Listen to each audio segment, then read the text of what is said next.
Okay, we are live. Okay. Good evening, everybody. Welcome to the Litchfield Capital Improvement Planning Committee meeting of July 20th, 2020. Would you all please stand for the Pledge of Allegiance? I pledge allegiance to the flag of the United States of America And to the republic for which it stands, one nation, under God, indivisible, with liberty and justice for all. Okay. Peter, I believe, or Pete Stone is going to be with us remotely this evening. Sean Flynn is not going to be present this evening, but I think he's probably going to. I'm here. Oh, you're here. Oh, okay. I thought I saw that you weren't coming, but okay. Well, That was very good. Pete. Oh, no, sorry. This is Pete Stone, not Oh, Sean. okay. All right. I was like, what? So, okay. Well, thank you for joining us. Oh, not a problem. All right. So the Capital Improvement Committee, essentially this evening, is going to be doing a couple things. We do have a planning session this evening, it looks like, and some other business. We do have a quorum, so we're good. So I think we'll call the meeting to order. And the first item of business, I think I'll open it up to public input. So is there any members of the public out there who wish to speak or be heard this evening? And John, you can tell me if there's nobody on the call. If you're there. I see a Matthew Sullivan on the WebEx. Yeah. Does the minutes. Yes, yeah, okay. that's Got right. it. Mhm. Okay. Well, there'll be another opportunity for public input this evening, so I'll move on. Business this evening. First item of business is the approval of the minutes from 7/6/2020. Did the members of the committee have an opportunity to take a look at those minutes? Do you have any questions, any concerns, anything that's glared out at you? No, they look good to me. Yeah, I didn't see anything. So if there are no issues, I'd entertain a motion to approve those meeting minutes. So moved. All right, I have a motion. Do I have a second? Second. Do I have discussion? All right, all those in favor of the approval signify by saying aye. Aye. Aye. Those opposed? Aye. Abstained?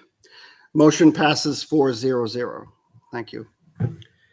All right, planning session as an item of business this evening. Now, I know that did receive some documents, I think, from Mr. Cutter regarding Capital Improvement Committee summaries and options. And I did send these to all of the members of the committee. There was ones that were from before, and I guess there was a new document that was created, and I sent both. So you should have all received those summaries. So, Mr. And- Chairman, maybe it just makes sense for me to walk through what that document is. So my understanding of this is sort of to guide us, I would assume, in Yeah. as we go through these different departments and these different boards, the things that we've discussed and the options that we've looked at. That's exactly it. It's nothing more than draft and ideas, right? Through a brainstorming session. You know, coming out of our July 6th, our July 6th meeting, you know, one of the things that I wanted to start to, you know, encourage this committee to do is start to take action. I know when we originally started off pre-COVID, that is, right, we had hoped to be wrapped up Right. with our recommendations in July. Obviously, we're delayed. We're still sitting here. It's July. And yet, at least in my mind, I don't have a clear direction as to how this committee is thinking on any of the items that we've talked about, whether it be police, fire, highway, et cetera. And so the idea, and again, just a draft, right? Simply an idea to help act as a guide to this committee is I reached out to Chairman Weber, to Town Administrator Brown, and I said, you know, collectively, can we meet and just recap all of the ideas that we've heard of from the school, from all the departments, and let's just put together a summary, right? And the summary was really intended to, all right, option one, what have these respective departments asked for or requested from the Capital Improvement Committee? And then options 2 and option 3 are, what other options are there to consider potentially, right? And that is, there could be option 4, option 5, based upon what the other committee members think. Absolutely, let's have that discussion, right? But what I'd like to see as an output of tonight's meeting is a vote on every item. So there's clear direction as to which way this committee wants to lean on each one of these pages. That's my request for this evening. Now, I also, coming out of that meeting, Town Administrator Brown and Chairman Weber, they had requested that I reach out to Jay from the NRPC. I'm not going to pronounce his last name. Sorry. Thank you. Just so he could update his master planning files. And he ran the different scenarios based upon these options that we've outlined in the PDF that were circulated in those files. And so that's what that second document was Jay's attempt to run it through those various scenarios so this committee could have that also as an aid for tonight's discussion. I'm not able to present to the people in this room tonight through the TV because it's being used as a part of the streaming capabilities. And so I'm not going to be able to put it up there. So we do have to rely upon the files that Mr. Chairman, you circulate to the committee. Okay. I hope that helps. So, Mr. Chairman, before we start, Yeah, go ahead. I'd just like to, I've already touched base with you and to the rest of the board who's here and who's listening. I just want to express a little frustration as far as how this went about. The fact that two non-voting members of this committee, along with the selectman chair, decide to sit down and formulate this report rather than getting input from not the school, who's like the biggest part on this report, but also the other members of the board. And the chair wasn't even aware that you were getting together. And your email stated, we're thinking about getting together, and we did get together. So it would be no different, I would think, Andrew, let me know if Mr. I'm Cutter, wrong. please. Huh? Mr. Cutter in a public forum, please. Sure, Mr. Cutter. Thank you. I'm certain it would be no different that if Mr. Isbicki, myself, and the superintendent got together and formulated a plan. You could have. And you did, and you presented it to this committee. Why do we get together as a board to formulate a plan and then you just go sub off yourself and do it? I'm just saying it's a little frustrating, especially when the school wasn't I involved. understand your point, and it's a valid point, and I thank you for that. And one of the things that I'm trying to drive here is action amongst this committee and not just continued dialogue. And that's really what's been lacking for me in the past several meetings is what's next, right? I think what you'll find here, Mr. Burke, is as we go through certainly the school presentation, is it's a fair representation of exactly what the school had asked for. There's nothing that was intended to be left out. And if there is debate, let's have that debate tonight. This is meant to be an open dialogue and a starting point. That's all it is. It's not final. It's a discussion. But my point is that you decided to do this without the input of the rest of the board. What are we here for tonight? This is an open forum to have that discussion. It's just a thought, no different. I just think going forward, there's something like this, because we're not at the end yet, and I don't want to overstep on the chair, but I think it should have gone through the chair. That's my belief. Fair point. Yeah, I tend to agree in that sense because, I think what you did was a great job. This is well organized. It's done. You guys went through this. You did a great job. Just keep us in the loop, I guess, is the thing. Especially if it's the school or it's planning board, because we need to be part of this too. And I think that it was just like, it was done and then was like, oh, okay, well, I think we should have been sort of alerted to it as well. And I think, at least given us an opportunity to respond to it. So, but like I said, I appreciate the work that went into this, certainly. But I think it's important that everybody's on the same page. I think that's what the issue was. So, okay. Then we can just discard it and not use it. It's entirely the will of the committee. Well, that's was nothing true. malicious being done. These are recommendations. This is a summary. Whether the board or whether the committee decides to take this into consideration is up to the committee. And I think those who are voting on it need to be clear that, this is certainly a nice roadmap, but it's not necessarily going to be binding. So, And if you do look at it, option one of every single one of these was the ask of each individual department. right. Well, and I think that's what gets me is after we get past option one, that you gentlemen have decided, here's what option two is and here's what option three is. Well, Again, once we threw it aside, but we also used what was in the plans for option two, especially when it came to the school, because part of the school, we very much said, okay, if option one didn't happen, what would option two be and how would we get to the point we wanted to?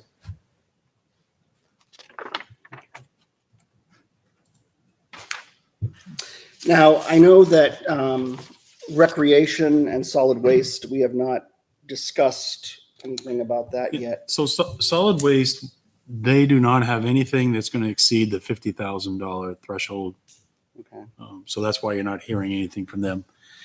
The one piece of equipment, the backhoe that came in under the highway department, that is a shared piece of equipment. So it's already been submitted by the highway department.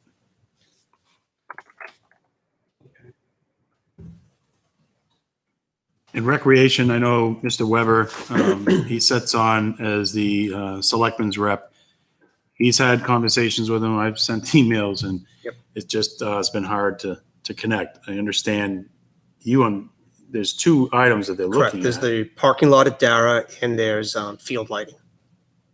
So unofficially, I think what we're going to hear from them, if Mr. Weber is correct, is improvements for the Dara Pond parking lot. As we all know, it's a gravel parking lot. It's in the wintertime, it's flooded and it ices over.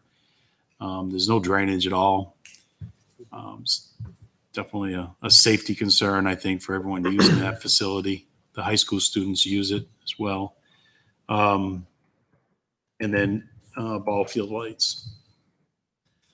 Okay.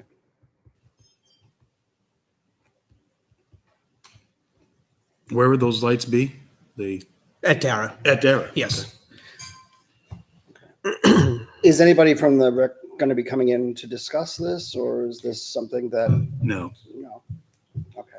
I mean, I'll continue to try to get them to come into our next meeting. Okay. I do all right. want someone to Right, no, well, I was participate gonna remotely. say, yeah, it seems like, yeah. I'd like to have their input. Yes, definitely. Okay. All right.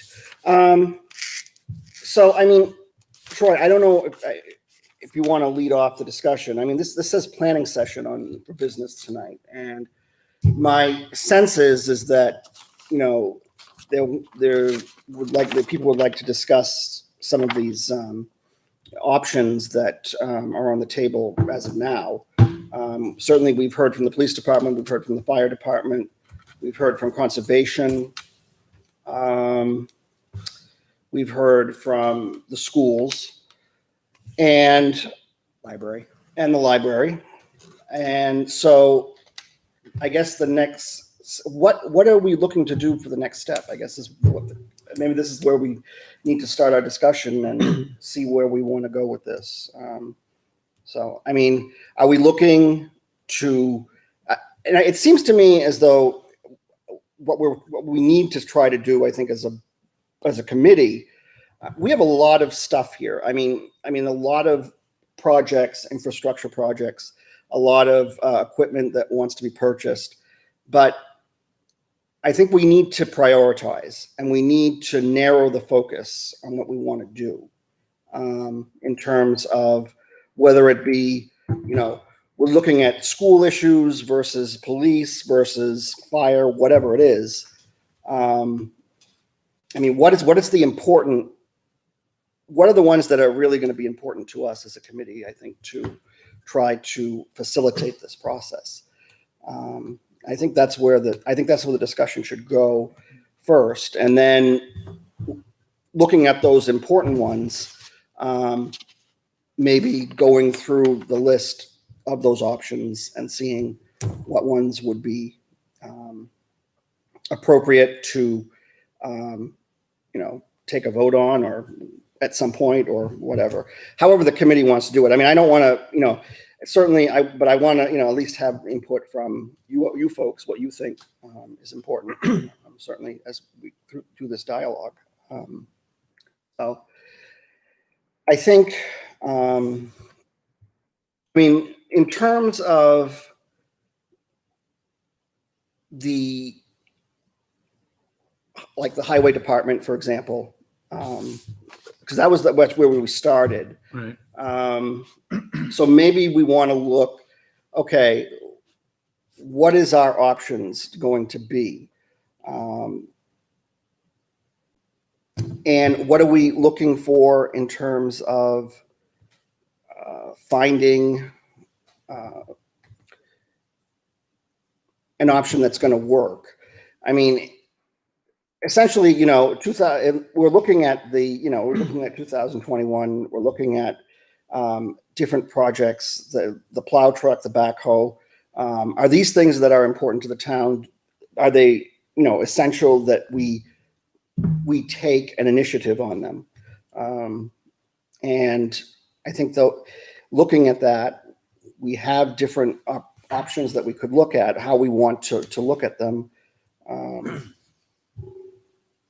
So I guess my question would be, where do we want to start with that? Well, should we start department by department? Because there's some things that were presented that as a whole, we may not support at all. Right. And that was going to help us guide. So, would the best part be go department by department, look at the options that were presented, see if there's any other options. And then as a committee, which path do we think is the right path for the town? Okay. How does the members of the committee feel about that? Is that what you want to do? Is that We can sound start good? there. You start. Chair, can I make just from Yeah, I think we should definitely start somewhere. I think we're kind of spinning our wheels on this a bit. if I can just and I mean, if it's not working for us, then we can adjust, but yeah, we gotta start with something. so for those that watch on YouTube, I'm Corey Zbicki. I'm the business administrator. Y'all know me in the room. I don't know if anyone else is watching, but in my past experience with working with capital improvement groups, I was part of the process over at the Goffstown School District. And the capital plan really is a roadmap. It's not something that's written in stone. It's not saying we're going to put this on the warrant for this year. And then it may or may not happen. If you have a solid plan and you can go through to it, if the environment's right, the economy's right, you go forward with those items. They did not exclude items from the list because the list that the school district brought forward, there's been a lot of thought in that. I mean, GMS has been a topic of discussion for many, many years before I was here. And I think that's something, regardless of what option, and I appreciate the work that went into putting that together. However, you look at option 1, option 2, option 3, we're looking at doing the energy efficiency project, and there's more to that than just in light of COVID. We're looking at doing ventilation improvements to make sure that there's enough fresh air so that we can have these kids in the buildings. That's money. That's deferred maintenance. That's a lot of things that have happened. But regardless of what option you go into, I mean, the need for a new school down there, it's a need. So either way you look at those options, if you want to exclude things, that building is number one priority of the school district. Here's my view, if I may, right? If we're going to prioritize all of these items, I 100% agree with the school, is that the school is top priority that this committee needs to address. Yeah. Police second. And I think, But also keep in mind, I think that keep in mind the everything, school too, there's a time frame for the school. Yeah. So Correct. So don't look at it may be top, but it'll be done next year. It can't be done next year. Right. Because as far as funds that possibly can come to us from the state won't occur for another 2 years. so I mean, in my opinion, like in a full capital plan, as I said, my experience in Goffstown was that the things that are on there, they stay. And whether or not they happen, like Goffstown had a full stadium project on there. It was still on the list 3 years after it was identified to be done, but it was identified as a need or a want. So if you looked at what we tried to do is we actually put years to it. So when Jay plugged it back into his master document, we would know how the monies fell per year. So that way we can kind of look at what is the impact starting in 2021 all the way out to 2025. So that was really the intent of this, is where do the monies fall based on options? And then we as a committee can sit down and say, all right, what is the tax burden to go Yeah. and approach these? And that was one of the questions, that's the question I had for Jay at our last meeting. And, forgive me for not getting back to him, like when I was losing transmission at the end. But it was simply that. And I believe that's really what the purview is of this committee. It isn't to necessarily take things off or put things on. It's really to develop a plan. And some people may say it's a wish list, and the voters will decide that if they see something and say, why is that on there? But really, I don't think it's our responsibility, nor do I think it's within our authority that we take something off or dismiss something, especially a structure that's going to benefit the town, benefit the children going to school, that type of thing, or same thing with the fire department or the police department, that if it's beneficial, that if it's necessary, that it goes on there. And I don't think it's our position. And again, Jay would be the expert to answer. And unfortunately, I didn't get that question to him. But each department has brought forward their items that they feel are necessary, whether it be 5 years or within 10 years. And that's what's going to go on the master plan. And like what Corey said, and if you take a look at the last one, and Troy, I'm sure you've studied it, there's a lot of things that are on that master plan that just didn't happen. Well, I think the school was on that one even. So it's like for that, I just really think it needs to be part of, I think in the interest of transparency, when you have a list of all these things that the departments have come forward with and identified the need, I think it's important for those to be out in the public in that document to be like, oh, they were looking, because you don't want to, I don't want to end up coming forward to the warrant like 2 years down the road and be like, well, that's not on the plan. I think it needs to be transparent. And if they happen in those particular years or a couple of years out from it, I think then we can address it. And I think that's what each department, I mean, in my opinion, that's what each department has done. They've identified their need. They've given reason for their need. And I think that's what would go in the master plan for the next 6 years is we need a new police department. And here's why. And here's what we need for size or space. And it doesn't, again, it's going to go to the tax. Mhm. I mean, the tax paying people that are going to make those, are going to vote on it. It's not us. We're not the ones who are saying, okay, we made this master plan. Now it's going to happen. It doesn't mean it's going to. But my understanding of the process, I agree with that, but my understanding of the process is whatever the output is of this committee goes to the respective board, I believe the select board, right? Correct. For final decisioning for vote in terms of what they will get behind and what will be presented as warrant. And we'd like to have a public meeting beforehand so we can see what the will of the community is also. Right? How can they effectively create warrants per master plan if they don't have direction from this committee as to which way they should vote or what option they should vote? You know what I mean? Well, I only assume that they had already discussed this as a select board, no different than the school board's already discussed what our plan is. I'm not sure that's the case though. Yeah, that's what I'm saying. I Well, I think, maybe I So assume. we're waiting I for the mean, whole the- thing to get rolled up Yeah, and look at it absolutely. I as a believe whole the because school there's- board voted on what we had, what we brought to this Yeah. committee. So Yeah. that it's got school board support behind it. Correct. So what we're looking at is we want to look at as a town as a whole, including the school. What does the school need? So we don't want to look at just what the municipal side needs. What does the school need? What do we need that's best for the whole entire town as a collective whole is how we're looking at it. So we haven't looked at any of these items yet. We were waiting for the output of the CIP, a public meeting, and then it was going to be presented to Board of Selectmen. But again, I don't think it's our position to pick and choose which ones go on the plan. Oh, I think we need to tell the public everything that was there, but I think they'd be looking for a recommendation from this committee on which way to proceed. Yeah. But I do think that every item that was asked for has to show up one way or another, so That's you what know I'm the saying. ask was there. Yep. And our output may be, here are all the asks. From all these asks, we believe this is the best path to go.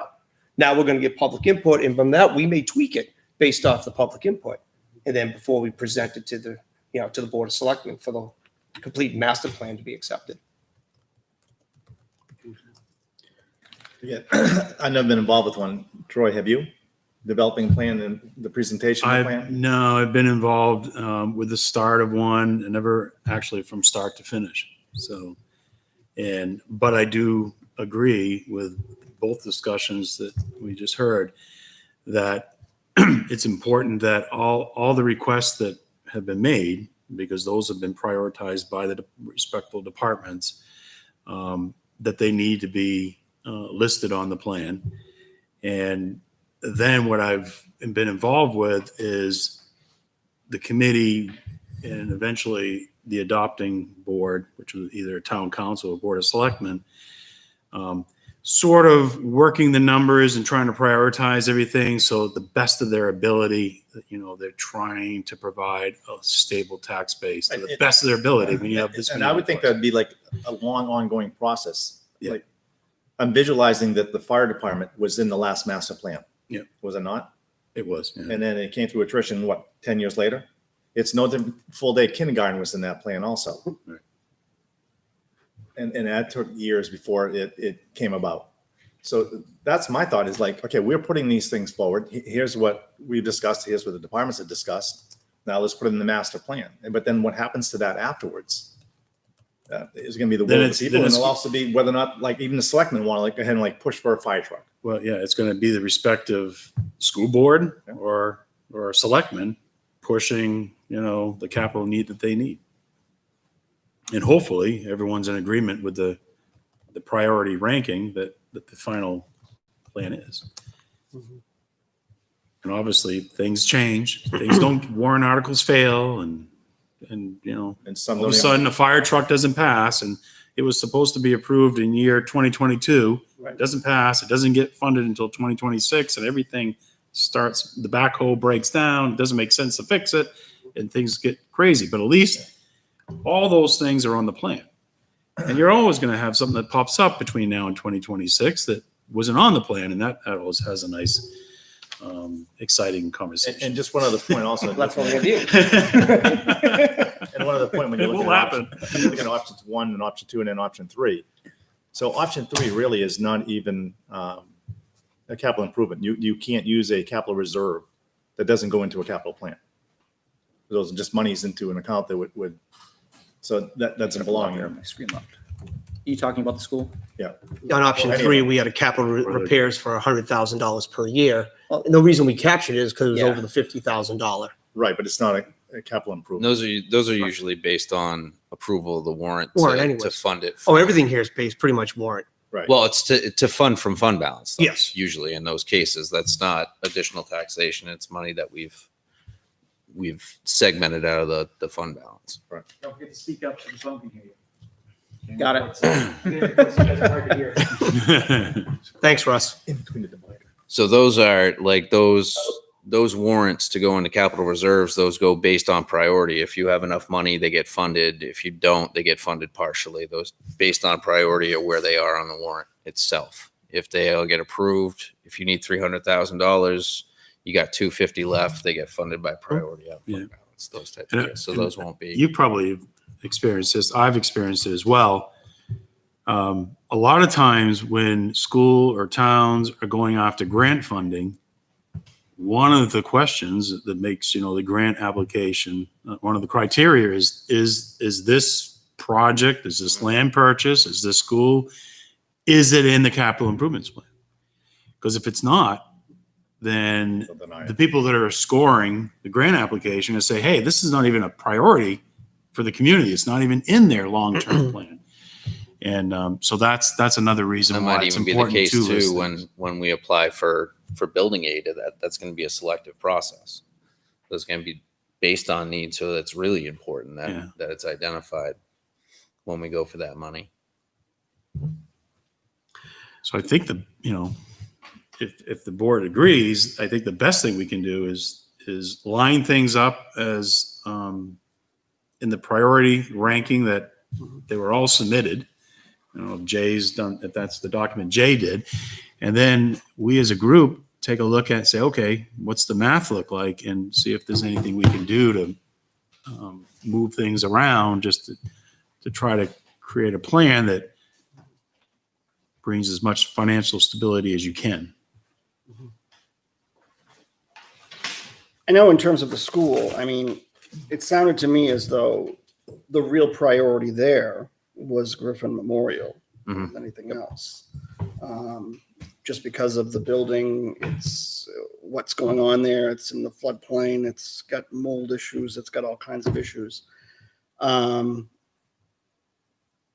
I guess the question is, would that be a priority in terms of the school piece, to say, okay, maybe it's time for a new school to be built, and or how to possibly make it so that it's functioning, at an appropriate level. I think that's an important piece for the school part. I think that's where the priority is.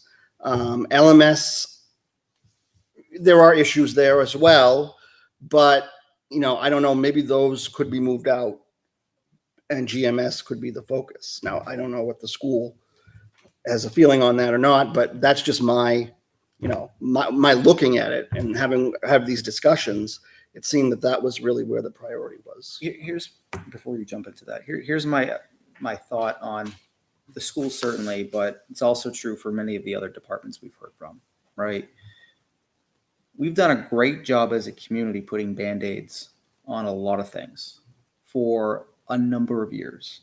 And you could only push it down the road for so long, right? Before you have catastrophic failures, whether it be the infrastructure itself or some other major flaw in, your stopgap mitigation for whatever that problem was. This is true throughout many departments in this town. And this is why we're sitting here today and are challenged with, how are we going to fund a $30 million school? How are we going to fund a $6 to $10 million police station? How are we going to fund $1 million fire trucks, plural, whatever it might be? How are we going to fund a $4 million library? The answer is we can't. The answer is we can't afford it. The answer is the voters will never approve it, right? So a part of this is ration, right? And putting an idea of, all right, well, what can we do? What can we afford? What are the true needs of the district and the departments, right? And where's that happy medium, right? And that's kind of the flavor behind this. Right. But to that point, I just, if I can, this is from the last capital improvement plan we had, 2008. So under the schools, just a few items on the school. Elementary school pre-K to grades 5, GMS replacement, urgent. Recommended 15-year bond. That hasn't happened. Portable classrooms if GMS is not replaced. That did happen. For kindergarten classes, that did happen. LMS emergency access road, necessary, has not happened. GMS and LMS roof boiler replacement, necessary, $300,000, hasn't happened.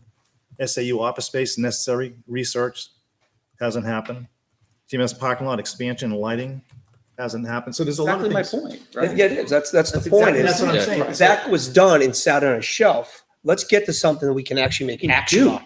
Yeah. Well, again, and that's, these are and that's items, the these part. are items as we did with this committee, we identified needs for the town.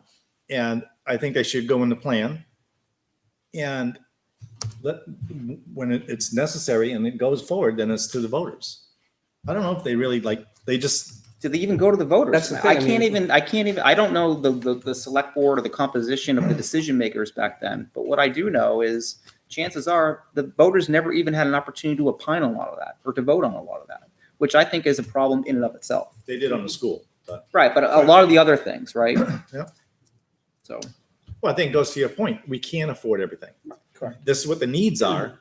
So you've identified the need. Now, are you going to bring it forward to the voters? And will the voters accept it? And that's why I'm looking at, I'd like us to bring a plan that we think this is the right plan, even though you have this other sheet here that says, here's every project they wanted. This is a plan that we think they can, that we as a community can afford, and it's the right actions for the community. Just because we can't afford it doesn't change the need. So where's that happy balance? Well, I think it still needs to be in the plan. I agree. I think we all agree that Yeah. the plan needs to be written based upon how the original departments, presented it to this committee. There's no issues with that whatsoever. Right. I think it's sources of funding and those types of things that kind of, how do you, as you say, how do we create that happy medium in terms of financially? Because everything can be in the plan, but if it's not actionable, I mean, Yeah. the plan is just going to sit on a shelf. And get we're dust. wasting our time. If it's not actionable, why are we here? But I think the items that were presented to us are all actionable. Just whether or not we're going to take action on it is another story. So it's like semantics. We're just going around in circles. So like I said, I mean, with Griffin Memorial versus LMS, I mean, like I said, I think that the need right now is the middle school. I think that's where the focus. Elementary. I'm sorry, the elementary school. But as we presented in our plan also, that the need for the expansion at LMS would not be necessary if GMS was there. Correct. So LMS is I mean, the entranceway is going to be done as far as security wise this year. But it's the expansion of now like moving fifth grade into a building rather than into deplorable, portables. That's the whole thing. So yeah, that's why that was our main priority Right. was GMS. And I agree with Mr. Cutter. I think GMS is priority one, Mhm. police is priority two. Yeah, I would agree. In terms of the school district, I think if you go, I think our energy efficiency initiative and getting our HVAC systems to a point where they work, Mhm. because that's all deferred maintenance that, Yep. I mean, you're talking about a high school that's not even 20 years old yet. And our entire control system is junk. And then your operating cost gets That's- less once that's updated. Yeah, once you get those after the investment, then Mhm. you start saving on that on the energy side. Yep. I'd like to hear from Mr. Stone, if we don't mind. Sure. Pete, do you have anything you want to add to discussion? No, I mean, I think we're all kind of swirling around the same thing, right? We're just trying to figure out how to prioritize and how to chunk this up in order to set some priorities on it. I think I'm good with however we want to proceed. I mean, I think to Brian's point, I think obviously we need to be transparent and expose everything that was brought before us. But at the same time, what Stephen was saying, if we throw it all at them, we might go nowhere with it. So I guess we got to kind of figure out, how we want to do it and how we want to break it down and how it's going to be presented over time. And I think what Andrew and I don't know who else put these spreadsheets together, but I think it kind of gives us an estimate. I mean, it's not probably exactly what we want, but at least it's kind of starting to show cost over time and how things might stack up one way or another. Because I mean, obviously the bottom line, that's what the voters are going to want to understand, right? What their taxes are going to look like over the period of time that these things are being paid for. So I think that's kind of important. I think I think the only thing I don't really see on here is the school. I think there's a line item for it, but there's no monies with it. Yeah. On option one. Yeah, it's down towards the bottom. It's 30 million. Is 2023. it listed on it? Are you looking at the spreadsheet Jay circulated? Yeah. Yeah, I don't. Is that what you have in front of you, Mr. Burke? Or are you looking? Yeah, I have the yours. elementary school. At least on the one that I'm looking for. I think Jay NRPC was a little bit challenged with exactly how to enter the school information because there's so many interdependencies. So I think he was really looking for direction from the committee as to what needs to be entered there. But if you go to the PowerPoint, I think you'll see all the numbers are captured within there. Okay. What Yeah, I'm really, they're definitely in the PowerPoint. what I'm really curious about, and I don't know, The spreadsheet was broken down. I don't know if anybody was in town when this was presented last. I know I wasn't. I At was least not. that's my either. recollection. I'm just wondering how it was how it was perceived. I don't know. Did the voters even look at it? What year is that? I'm sorry. 2008. It was done in 2008. I but it got was for somebody's hand up. That was done back in the 2009. planning board. And it would have been done by, I was going That was to say, before that mine. by planning board. 2009 and 2014, so it was done in 2008. It was publicized, it was well received by the crowd that I hang around with. So there was an awareness of it. I don't recall it going to vote for any portion though. So Russ is saying that he's aware of it. So when you saw this, did you say, oh my God, they're going to spend like, $100 million? And how are we going to afford this? Yeah. You Of did? course, there's always sticker shock with a proposal like that. Right.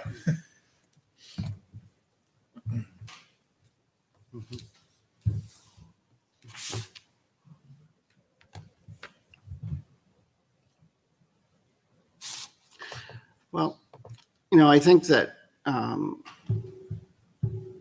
it's important, like I said, I think to look at,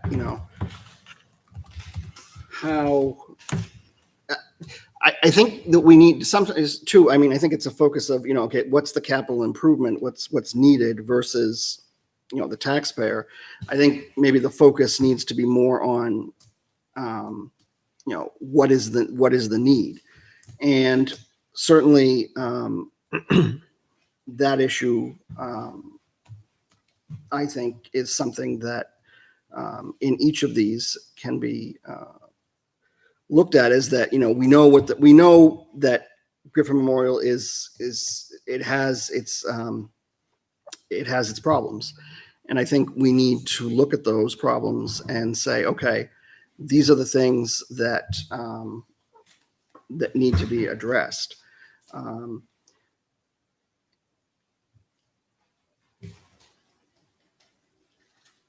So can we make a motion to, So, yeah, I mean, I was going to say, I mean, if we're going to look at this in terms of the school, does the committee agree that, that Griffin Memorial, is it Griffin? GMS. GMS, thank you.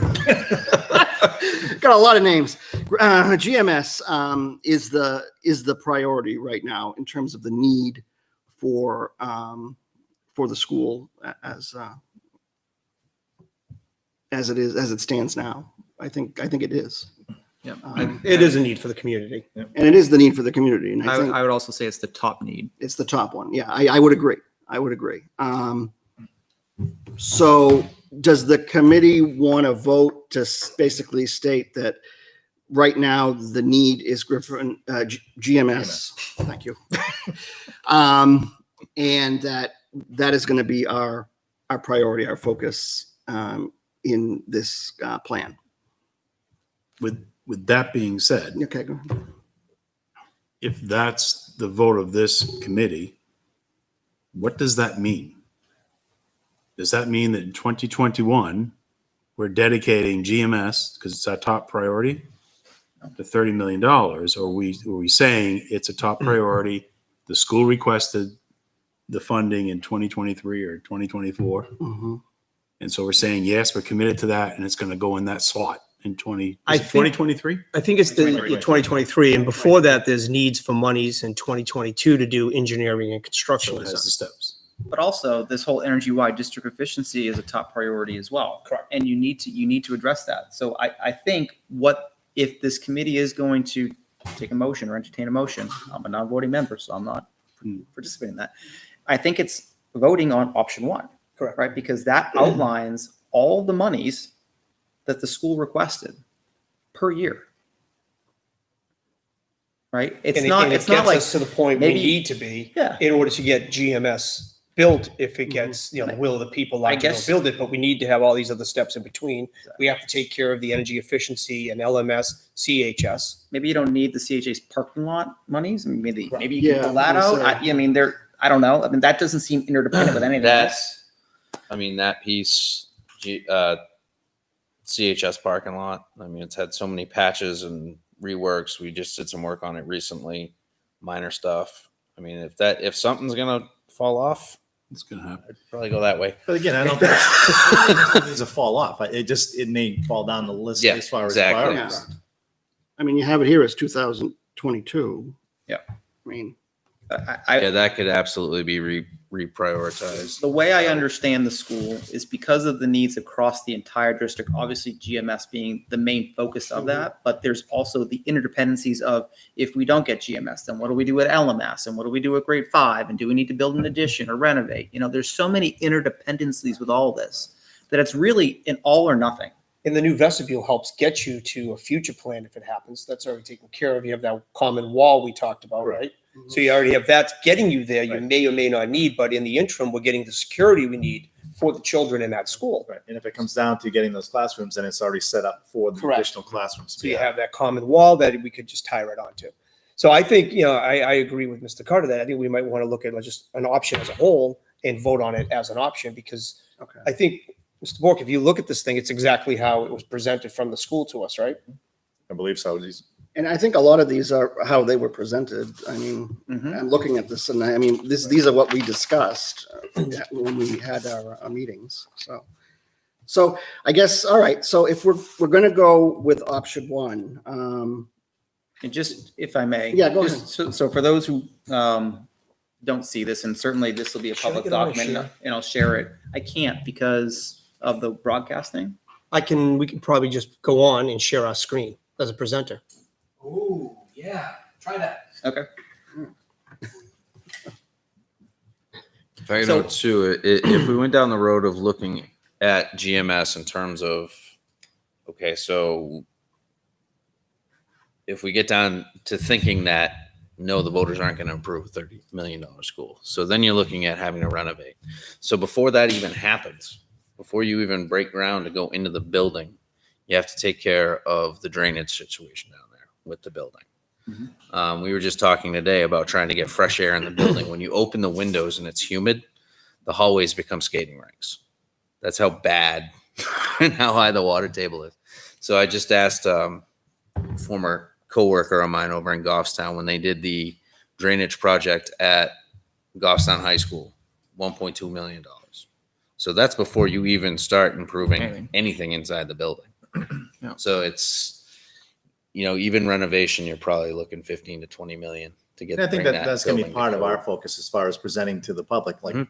the need for a new school. Okay, if we don't need a new school, here's what needs to be done in order to Yep. bring this one up. And is it really worth, like Mr. Carter said before, we're going to keep putting Band-Aids on things before Yep. you have total failure.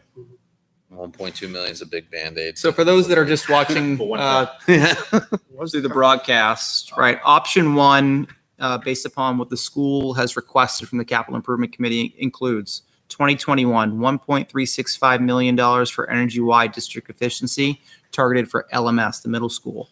2021, capital repairs reserve fund for 100,000. 2022, 125,000 engineering construction costs associated with the build and preliminary design of GMS, which would be pre-K through grade 5. 2022, energy-wide district efficiency of 1.3 million. That's for the high school, Campbell High School.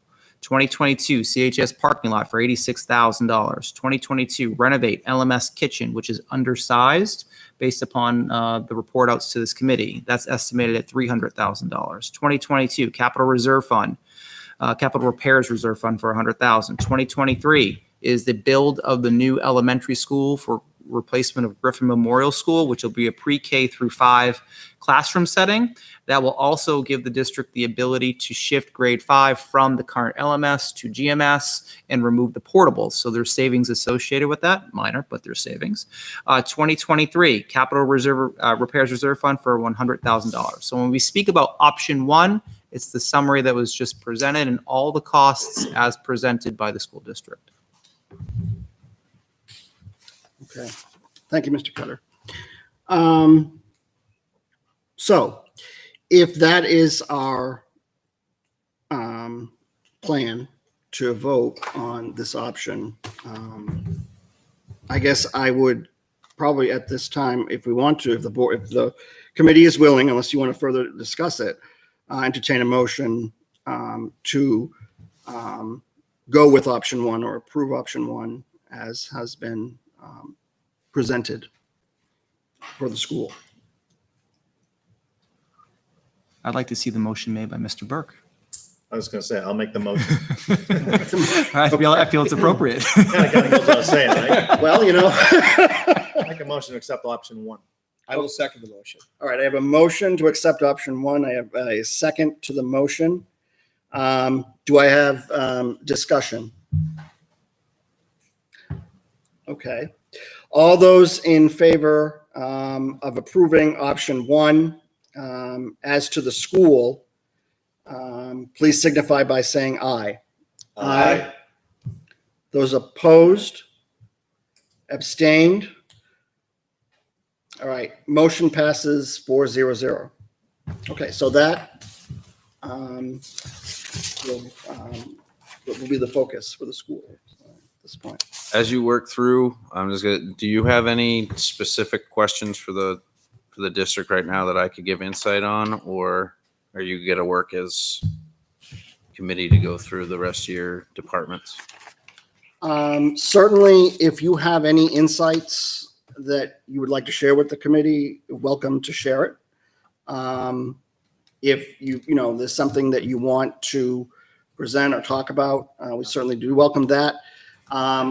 Obviously, there'll be a public meeting on this anyway, so there'll be plenty of time, I think, to to make. Well, I've said my piece in terms of where the district is in terms Right, of and, priority and right, such. exactly. And I'm always available as a resource in terms of helping the committee If out. anything So, comes up and I don't have the answer, I'll find it. There you go.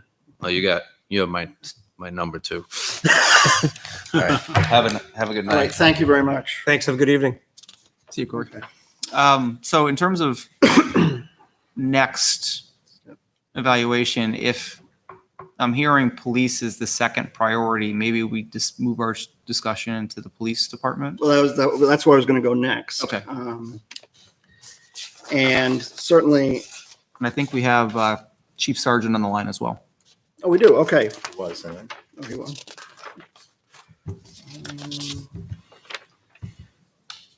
Is anyone from the police on the line? Yeah, Chief Sergeant's there. Is he It was. Chief Sergeant? No? Oh, yes? Yep, he is. Okay. I see him there anyways. All right. If you see him, There he is. probably there. Go to police next. So just to reacclimate the committee, I mean, police is further down on the PowerPoint deck. There was no order of prioritization put to that, just to clear the air on that. So police, the options that we had seen was the original option of funding an approximate $10 million for a standalone building. Chief Sergeant came back to us and said, you know, we can expand through their conversations with Ekman Construction, the original design builders of the fire department.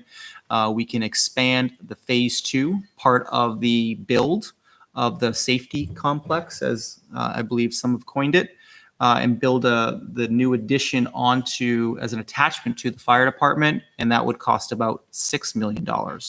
So option 1 is funds for engineering, which is estimated at $100,000 for 2021. This is the design plans that go behind the actual construction of that, similar to what we saw in the school a moment ago. And 2022 is to proceed with the phase 2 safety complex build out and the full dollar amount for $6 million. Option 2, all right, again, these are just draft preliminary brainstorming, right? Option 2 was piggybacking on a concept or an idea that I raised that I know this committee discussed. And this is, you know, how do we think about addressing the 3 priorities that we heard from the chief, safety, space, security, as well as meeting the needs of the town? And where's that balance? And the idea was, hey, what if we take this existing building that we're sitting in tonight, right, Town Hall, and repurposing that and reconfiguring it so we're dealing with interior walls and making this a working full police station? And then the conversation becomes, where do we set up office space, right, for, you know, buildings, for walls and in bathrooms and stuff? But we're not talking about redoing cells. We're not talking about, you know, some of the bigger pieces that have to go into a police department because we already have it. Right, so how do we repurpose this building and make it workable for the police? That's really the intention of option 2. There's more funds. This is an estimate, right? There's more funds for engineering that we're planning for option 2 because of the reconfigurations required, and we don't have any plans associated to it whatsoever. Right, so thinking that costs more. Thinking along those lines, I don't recall us having any discussion of expanding this particular building. Did we? We were going to refit this building. Yeah, we Refit did. And then we said, is there a possibility to put a wing on it? Right. A second floor on it to do the Yep. town offices? But how do we keep the envelope that we have? And how do we reconfigure the space to get it to the needs of the police I'm department? just wondering if we looked at the option of leaving town hall where it is, that side, leaving police on this side, and just expanding the police department to gain the space they need. Because I'm thinking like even this room right here, there's really not a need for this room anymore when you have the fire departments. Exactly. So, I mean, here's, I don't know how big this thing is, what, 25 by 25 roughly? I mean, it's a good amount of space. And then do you have the ability to expand onto the building? I think that's really the same concept of what we're talking about, right? It is, but I mean, this way you're not displacing town hall and you don't have to worry about, okay, now finding office space, which, you know, again, it seems like it would be less money, like to your point, Mhm. to like find office space for the town than it would be to like now reconstruct a new police department. And I mean, if you go back to option 1, the idea of, you know, I'm sorry, no, option 2, the idea of making this the police department, I guess the question then becomes, if you're looking at option 2 is, okay, what are you going to do for a town hall? And how much is that going to cost? And what's the funding going to be for that? And how is that going to work? And I that's think the what, vision was, we thought that that would cost less money than a phase two over making a safety complex. yes. Because you got to think, if you look from an office space, you're putting up studded walls. Your infrastructure is already here, your electricity is here, your HVAC is here, your septic's already here. Right. So that cost is greatly significant compared to a brand new building. I think no different than the school. You look at option two, I think more or less is a fallback. You're looking for option one because that's what you're looking for. But no different than the school fails. Now you're shifting over to your second option. Okay, now you can do the repairs to LMS. Now you're going to do the improvements here and there. And this gets back to the conversation of, trying to make rational decisioning, right? Because if our focus as a committee is the school and we're all getting behind the school, which we just voted 4-0-0, so everyone's behind it, right? Mhm. Then the focus becomes, how are we going to afford a police station for $6 million? And will the taxpayers be behind it? And so how do you balance that? And, because I suspect the taxpayers won't vote in favor for a $6 million. $36 million in 5 years is a huge ask. So I want to be able, No, it's going to be less because you're going to get state aid. Correct, but worst case scenario, we're looking at $36 million. so how do you address all the needs that Chief Sergeant has brought in a fiscally responsible way that the town can get behind? That's the goal. And I think it's no different than the school having to explain why we need a new school. Yeah. I mean, the police department's going to do the exact same And thing. Why they again, need a new option building. one and the full request will be in the plan. Yeah. Right? There's no difference to that. But from a committee perspective and in terms of our actual planning and in terms of budgetary impact, what's the direction? Are we going to vote for 6 million or take action on a $6 million request to be presented to the town at some point? Or are we going to look for a way to address the needs at a savings to the taxpayers? That's for you fine gentlemen to. And have we done, has anything been done as far as research of where the police department fit into this building? I mean, I know you still have to reconfigure. So I believe I know the you have to do the ask, Sally Port. You still have to fix there. Oh, Chief Sergeant's on, so. There's not been any preliminary, assessment, engineering, or architectural to see what could be reconfigured if the police department took over the entire building. And I think the next thing you have to ask yourself too, I mean, I may be mistaken, but is there any office space in Litchfield, New Hampshire? For rent? Yeah. Or are there even any Litchfield office buildings? We're going to have a couple of modulars coming out from LMS. We're taking those back. But I mean, that's- you will end up with the quad at GMS. It's brand new. Yeah. And it could just sit right there in the parking lot. I believe the phase two was 10,400 square feet, and I think this existing building is about 6,000 square feet. But then you also talk about potentially adding on anyways a Sally Port, which will Correct. increase that. So, Which I would think it would be less than $6 million. yes, significantly less. Yep. And that was the thought process behind the whole thing. How do we meet the needs of all departments and still have a number that the citizens can live with? But I mean, yeah, I guess you could put town hall into, modules, but eventually, I think that for this one, I think if you're going to go that route and say, okay, we're going to move police station in here, then you've got to look at the big picture in terms of town, because, there are other things in the town. There's the town clerk's office, there's the town administrator, they have to have their facilities. The building department has to have their facilities. The selectmen have to meet in a place. Depending upon whether you're going to use the community room over here at the fire department and make that the official, place for meetings. I think there's a lot that goes into that. Correct. But I think even if you looked at putting a 2,000 square foot wing on this building, we're still, even in outfitting this building, we're still going to be way below $6 million. Way. I mean, we're probably down 2. So we're gonna look to expand this thing? Is that the idea? Build a No, I wing just onto asked- the building, whether it be for town or for police, I don't care, right? Yeah. I mean, I just asked if we looked into that possibility. And the same time, going back to like what I first said before, I don't think it's our purview to start changing what's being requested as far as like buildings, because it really, that's not in the scope, I don't believe, of what our responsibility is on this committee. And if it's brought forward to us that they're looking for a $6 million building, then I think that's what we vote on to go into the capital plan. Then if you bring it to a warrant article, then it's gonna be up to, the citizens to decide. and I think you're right to an extent. I also think that leaves the chief and the police department in a really tough spot, because now in 6 years, 10 years from now, they're going to be in the same setup that they're in today. That, or it puts the school in a bad spot, because what happens if the police go before the school and next thing you know, they're given a $6 million police station? Now we're at the point of the new school, which we all agree that we need, may not pass through. Right. So I think it's up to us to bring it to them in the order we think is the way to facilitate the best plan for the town. But however, I think we do need to capture everything, because the will of the people may be different than the will of this board. And if that's your thinking, then really what we need to be looking at right here is the year for the police department. Right, and note that in option 2, it just froze up. I believe it said 2020, 2022, which is in a option year 1. before the No, $30 million school. 2022 in option 1. Correct. And the school's 2023 and it's a year before. And, Right. we all believe that GMS is the number one. Right. And if that went through and passed, would a $30 million on the next year warrant, would that go through?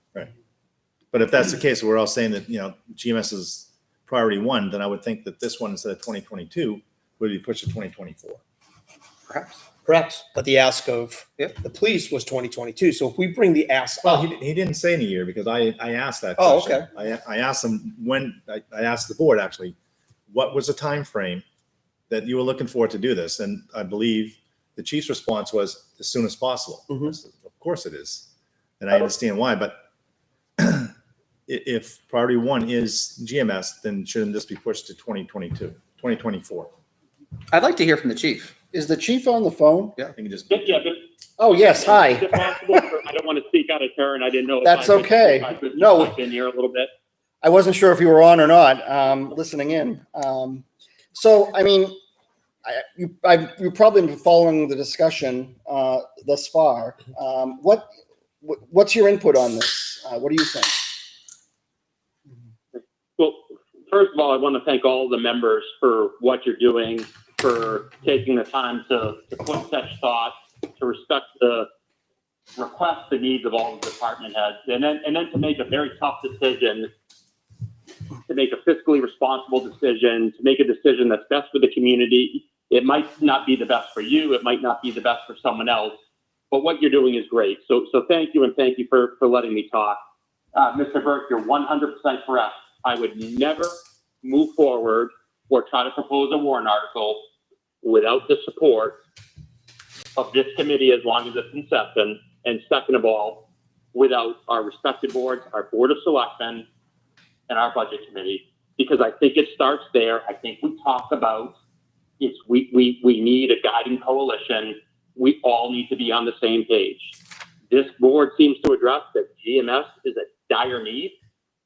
And I think that's important. And I think it's important for myself as a department head or representative to support that decision. And I will. So I'm not looking to do anything. I appreciate the continued conversation about the needs of the police department. I would ask this committee to consider the respective space that we're in now is what else could that do for the town? I'd like to not remain silent on that. At one point, we talked about the SAU moving into our side of the building. Is that still an option? What's the dollar value there? What space does that free up at the high school that could be utilized to save the taxpayer dollars but still meet the needs of the school committee? I have not spent, and I actually hadn't reached out to the Board of Selectmen to request to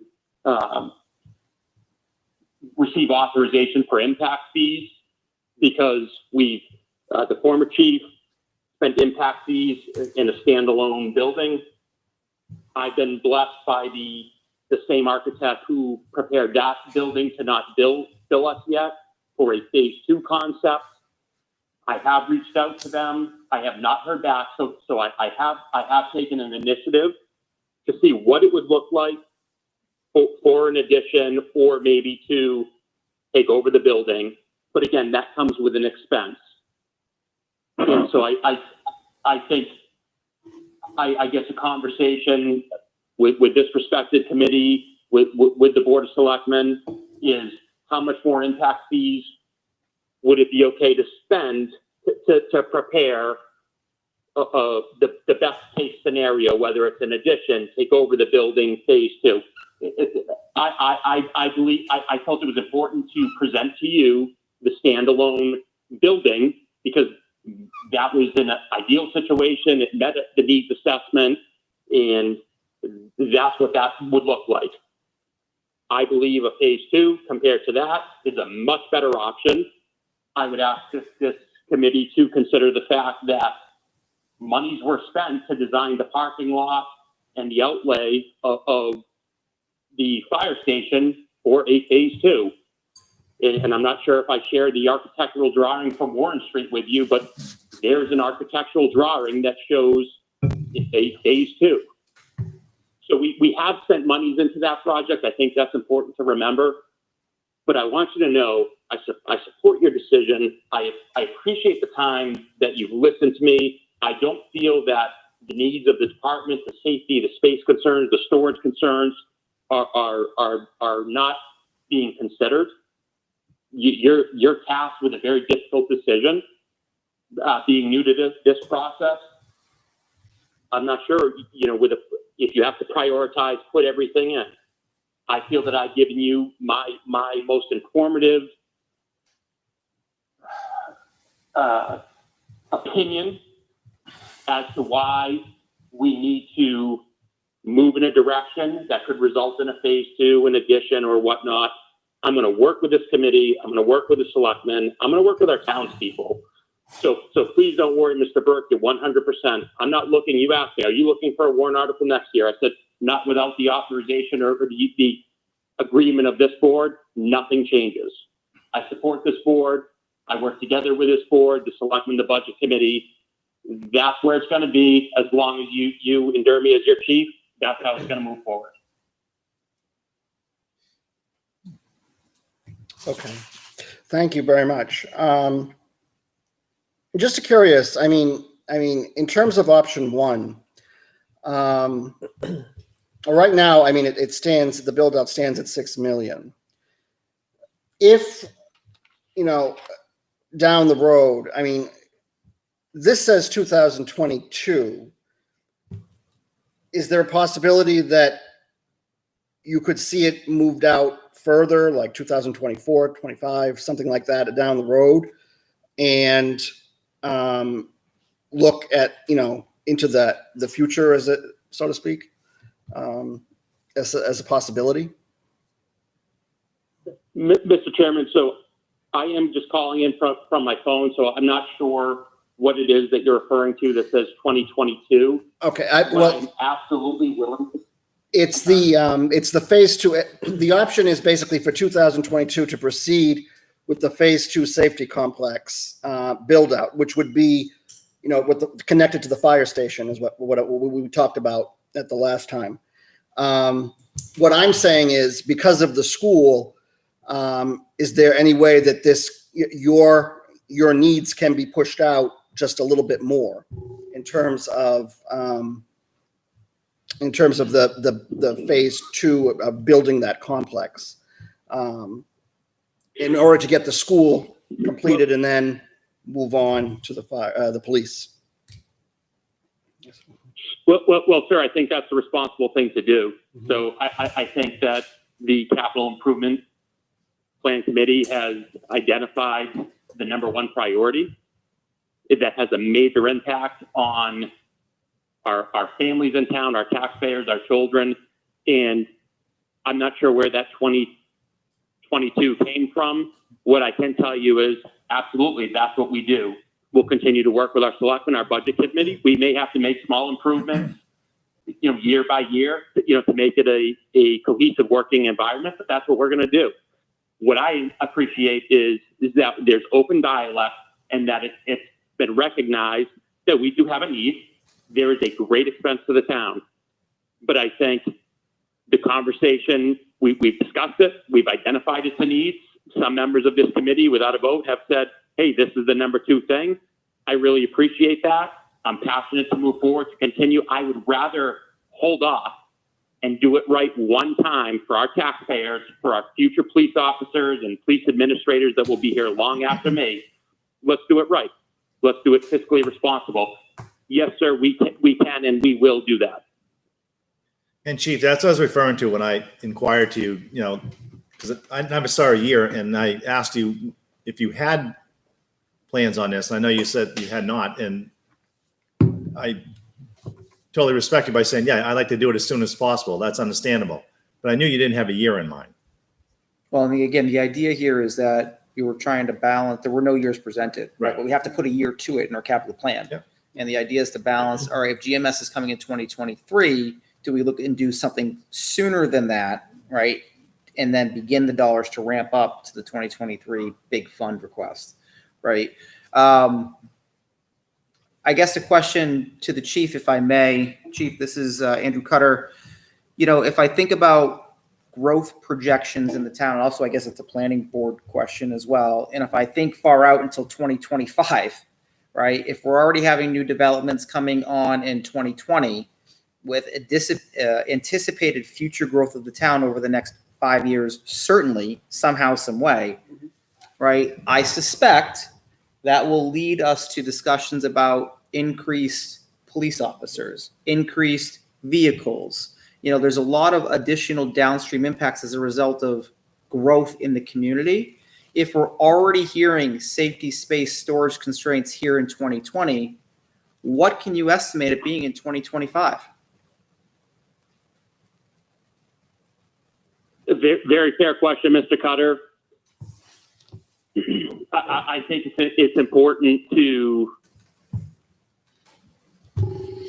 have identified these concerns, and I do agree. I think as the town grows, needs can change, things evolve.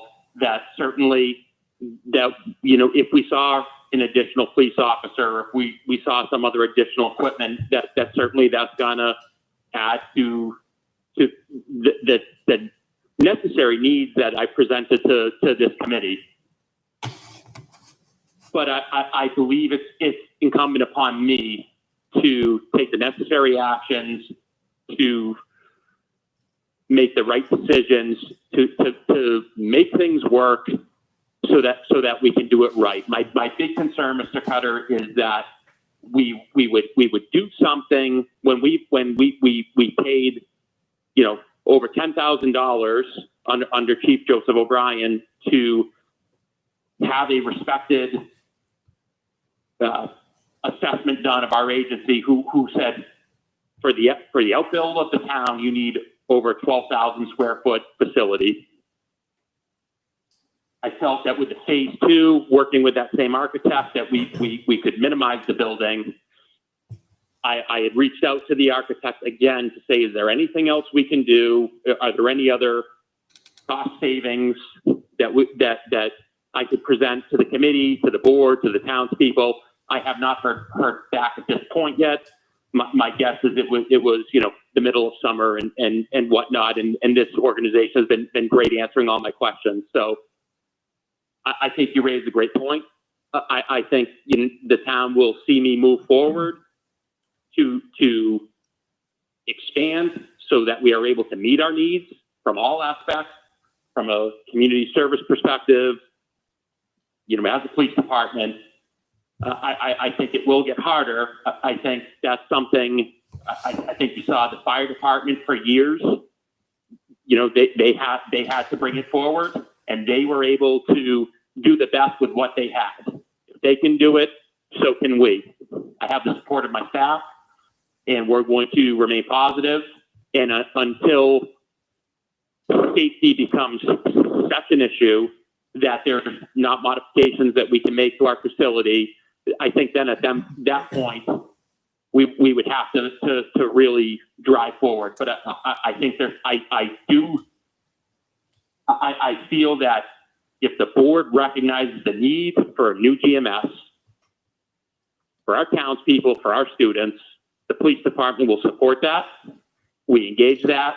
And as we move forward, we're going to continue to talk about our space constraints, our storage concerns, and the safety issues, some of which we are trying to address. And I hope I would have the support of boards when I bring these forward, that we can put a Band-Aid on this. We can solve this issue for now. We can move forward. So I'm trying to be as open-minded as possible. I think that's important. And I think it's important to show that we work as one team. I said it before, I'll say it again, as Team Litchfield, because everything that you're doing, what we do from a public safety perspective, it's all for the better good of our people, for you folks, for our officers. We work together. And that is the best thing that can come from this exercise. So I probably answered you in a roundabout, and if I didn't answer you, I'll try to be more specific. No, you were great. Thank you very much, Chief. Appreciate it. My biggest fear is the length of the bond for the school. Yes. It's going to put the police in a spot where something may not happen for 10 years. Yeah. And my concern really is for the safety of our officers. You know, we need safety, we need space, we need storage. You know, how do we not have them left behind as this town grows and as their needs are going to get more and more based off the growth of the town? You know, that's something that really bothers me, that we need to do something for the police also. I agree. I think we all agree on that. Yeah. And it's like we said at the beginning, now we have to prioritize where things are. It's no different than Chief just said it, like the fire department. It took them a while before they got a building that they needed. So in terms of this committee and actioning, it's up to this committee to decide where do you want to put it in terms of year on the capital improvement plan. My thought. I know. Oh, I'm sorry. No, I was just going to say my thought is it should stick with 2022 before we get the GMS payment. That's my view. Can you repeat that, Andrew? I couldn't hear you. I'm sorry. I said my thought, right, is it should stick with 2022 before we get the GMS bond payments rolled into our tax bills. That's my 2 cents. Yeah, and I want to support our police as much as possible, and I don't want to throw money away if eventually what we really do need to get to is a safety complex. But my feeling is we could take buildings we have right now and we can somehow outfit them and we could meet the needs of the school and of the police. But is the best action this board can take right now is to fund what we know it's going to cost to build phase 2 of the safety complex. It's in the plan. Yep. And then it really is up to the Board of Selectmen from that point to start working with the police department, the school department, and working with engineers or architects to come up with the different scenarios to see what would be the most, how can you build something that's going to meet the needs of the police department? And what's the difference in cost if you look at the scenario of renovating the whole building here into a police department, building another building for the town office, building a new police station, having SAU move up here? That gives you 2021, a year to do that exercise and be prepared for 2022 with whatever the outcome is. I mean, I don't know if we're going to come up with that answer. We have no numbers. We have no numbers, but I think logically we can all say it's somewhere very south of $6 million. But again, even if I you hope so. Well, I mean, even if you leave it on 2022, Yep. it doesn't necessarily mean the selectmen are going to bring that forward on Sure. a warrant article in 2022. Correct. If they realize in 2021 that, hey, there are other options that can save the same us for the $3 million. school. Right? What's It's the that? same for the school. No, ours is more or less, we're like kind of like tied into that schedule as far as for the state where we can possibly get state funding. So it's not like we can say, okay, we'll do it in 2021 because we can't. No, but it could be later, right? It's already been later. I agree. It depends upon your voting as a board. But is that chief? Come on, Andrew, you know Brian's already set on it. And I just don't want to put municipal and school competing against each other for monies. What is the best plan for our town is how I really want to look at it. What is the best thing for us as a community as a whole? Meet all department needs. How do we go off and do this? Yeah. Is there any way we can expand off the back of the fire department and at least start phase 2 instead of expanding town hall? And just have this thing set up that we can just add on to it and get the rest of it done later to get them the space they need? I would just hate for us to go add on the town hall and then have to come back and be like, okay, well, we need this extra space for the police department because of growth. And then there's just not enough space over on that lot to do it. You know what I mean? Yeah. I know. I mean, I'm looking at the plan. It looks like there's a section here that has almost a straight, perfect wall from one of the entryways straight back. It could be a load-bearing wall that they could build right off of later on, or just that space somehow to build like a third of this building.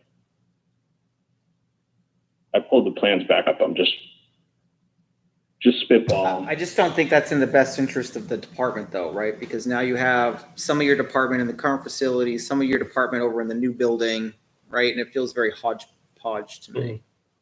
And plus, I would think there's some type of economies of scale where if you have a construction crew here, right, and they're already doing the groundbreaking in the building, and then to bring them back, there's obviously a lot more cost to do that with just the transportation of equipment, et cetera. I don't know. I mean, with most construction managers, you can tell them what you want to do and they can square foot it. If they came and looked at this building and said, okay, we got to add X amount of office space. These guys do it every single day. You can say, I'm putting up a pharmaceutical. How much is it per square foot? I'm putting up a jail. I'm putting up a school. I'm putting up any type. It's just a trained office building. These guys square foot this every single day. So it should be a very easy task for a construction management firm to come in and say, okay, this is the envelope you have to put up X amount of walls. This is what we're looking at. It doesn't seem like it'd be that hard of an exercise to go do. So, Mr. Weber, I think one of the issues that I've run into is how much more monies, impact fees, or do I go before the board of selectmen and ask for more monies to really investigate? And I'm happy to do that and work to make sure that we can inform all boards, capital improvement committee, the selectmen, the budget committee. I'm happy to do that. I think that the architect I've worked with was very fair to do phase 2 at no expense and said, at some point, if you use this, then I would reach out to you. I think that, there's a cost associated with, different phases or different projects moving forward. And if that's something that we think is better to pursue in a warrant article at some point in the future, or to utilize some of the impact fees, we could do that. I would just, I know everyone's concerned with the current year and revenues for next year. So certainly I want to be respectful of that, but I'm happy to address the selectmen, ask for impact fees, and if that would help this committee to have better options, I will certainly do that. And as I said, I did reach out to Queso Blues Construction. I had not heard back. I'll reach out to them tomorrow just to find, ensure that they receive my call, my emails, and see what they could present. But Ekman Construction's been great to deal with. Queso Blues has been great to deal with, really willing to work with us. And once we do a true, and Mr. Weber, I think you're far versed in this as I know nothing, is that we could get, if you spend monies to show that architectural engineering, the electrical, all the other fine things, you can really get a better fit on. is it 6 million? Could it reduce significantly? So I think there are some monies that the town, that would cost the town.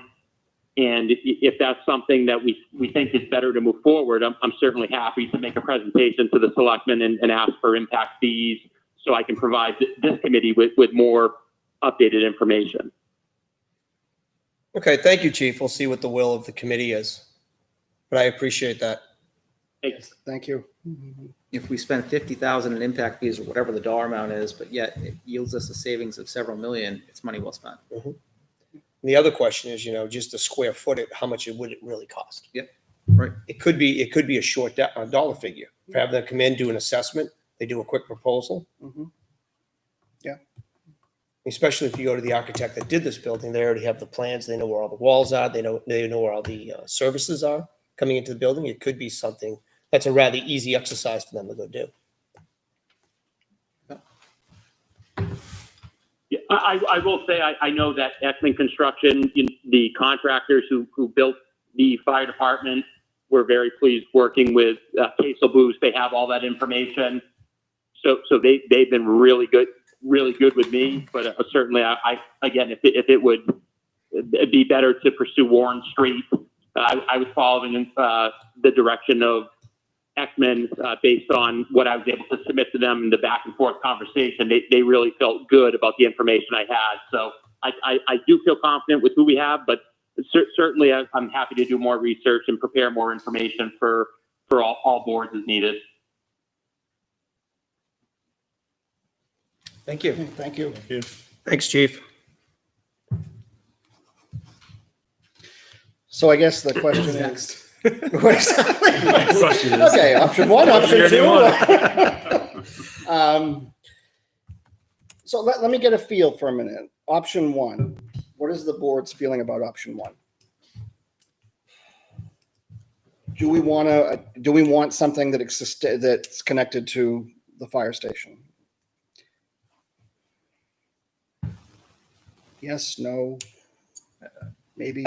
I like option one, but I don't think we can do option one along with doing option one for the school. Okay. I think that's the biggest, if we didn't have the school piece here, if that was taken care of years ago, I think this would be my desire to be taken care of, Right. please. But Okay. knowing that the school GMS in particular is the number one priority. Yep. It's almost, we can't go with option one. Okay. It's not the right thing to do Well, I think for the I taxpayer. think you can, but right now I think you can change the year to 24. And then I think you have time right now to take a look at other options within this building. Then you can always bring that to a warrant article. Let's say it's $1.5 million, whatever it would take. to Well, that's rent it. option two. Option one is to go build a new one off of that, and that's $6 million is what I believe. But if we move that to, let's just look at it. 2024, we bring it to the taxpayers. But in 2023, the school got approved. It's going to be dead on arrival. I mean, we could not bring that to the town people after asking them for 30 million, up to $30 million. Okay, now we need another 6. I agree. Me as a taxpayer, I would never vote for 2 back to back because it's not physically the right thing to do. And then what if the school's defeated in Article 2? Then we would want to go with option 1 for the police Correct. department, right? Correct. Okay. And it's not a problem, but again, perception. Just say if you put the police department at 2026, the last year of this plan, It doesn't mean you can't bring it earlier. but politically, try to move it You won't. sooner. You won't. People are going to question, why is this before us 2 years before we're supposed to, that's the perception. You're saying you're putting out a plan. You're kind of giving a warning to the citizens. This is, what we're looking at.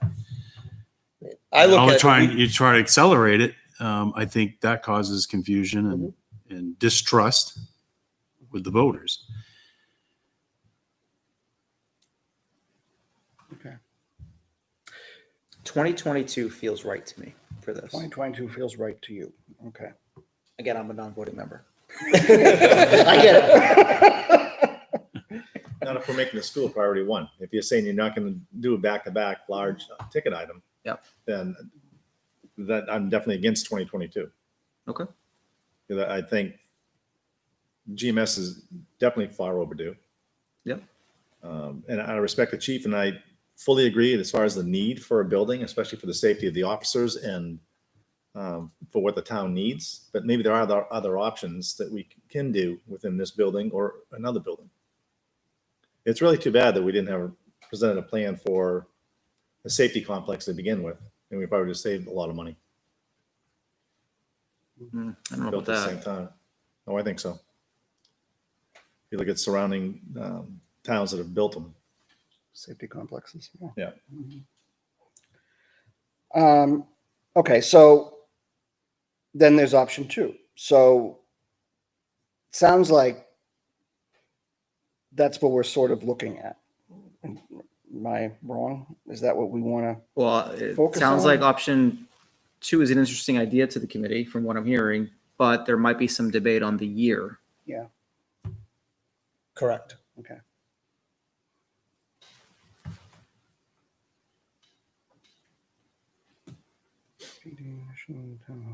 Nothing necessarily. Mr. I Chairman, think this is Ben. Yes. Sorry, Mr. Burke, I didn't mean to overspeak. I That's just all didn't know, again, what is option 2 as it Yeah. pertains to the police department? If I may, I apologize. Yeah, so Chief, at the beginning of tonight's meeting, we went through kind of this document, this PowerPoint document that Chairman Weber, myself, and Town Administrator Brown put together, which is really just a summary of all the department's asks. And in this document, I have a page per department, and within the police page, we outlined all of them the same in a similar model, where there's options 1, 2, and 3, right? Option 1 is representative of what the ask was from the respective department. So option 1 says funds for engineering for 100,000, and then to proceed with phase 2 safety complex. Now, given the idea of GMS being on 2023, we had just thrown out some years in here just for committee discussion, right? And so we put 2021 for funds for engineering for 100,000, and then 2022 proceed with phase 2 safety build out for $6 million. That's option 1. Option 2 is the funds for engineering, right? The design and engineering costs, but we increased that to $200,000 as a rough estimate, because surely there's going to be an increase in needs if we're looking to repurpose the current town hall facility, as well as do a potential addition to the facility. And so that went up from $100,000 to $200,000 for engineering. And then in 2022, whatever that final dollar amount is coming from that engineering in the proposals would be recommended for an article to the voters in 2022 to proceed. And then option 3, there is an option 3, right, which is, just addressing the very simple storage issues that the department has brought forth. Maybe we look to build a utility type building, a shed, a garage, something external to the building itself that addresses the storage needs as a stopgap. this room. Whatever. Whatever. I mean, a climate controlled building, chain link fenced in, or whatever it had to be to take care of all the evidence and file storage and so forth you need to help you from a storage standpoint.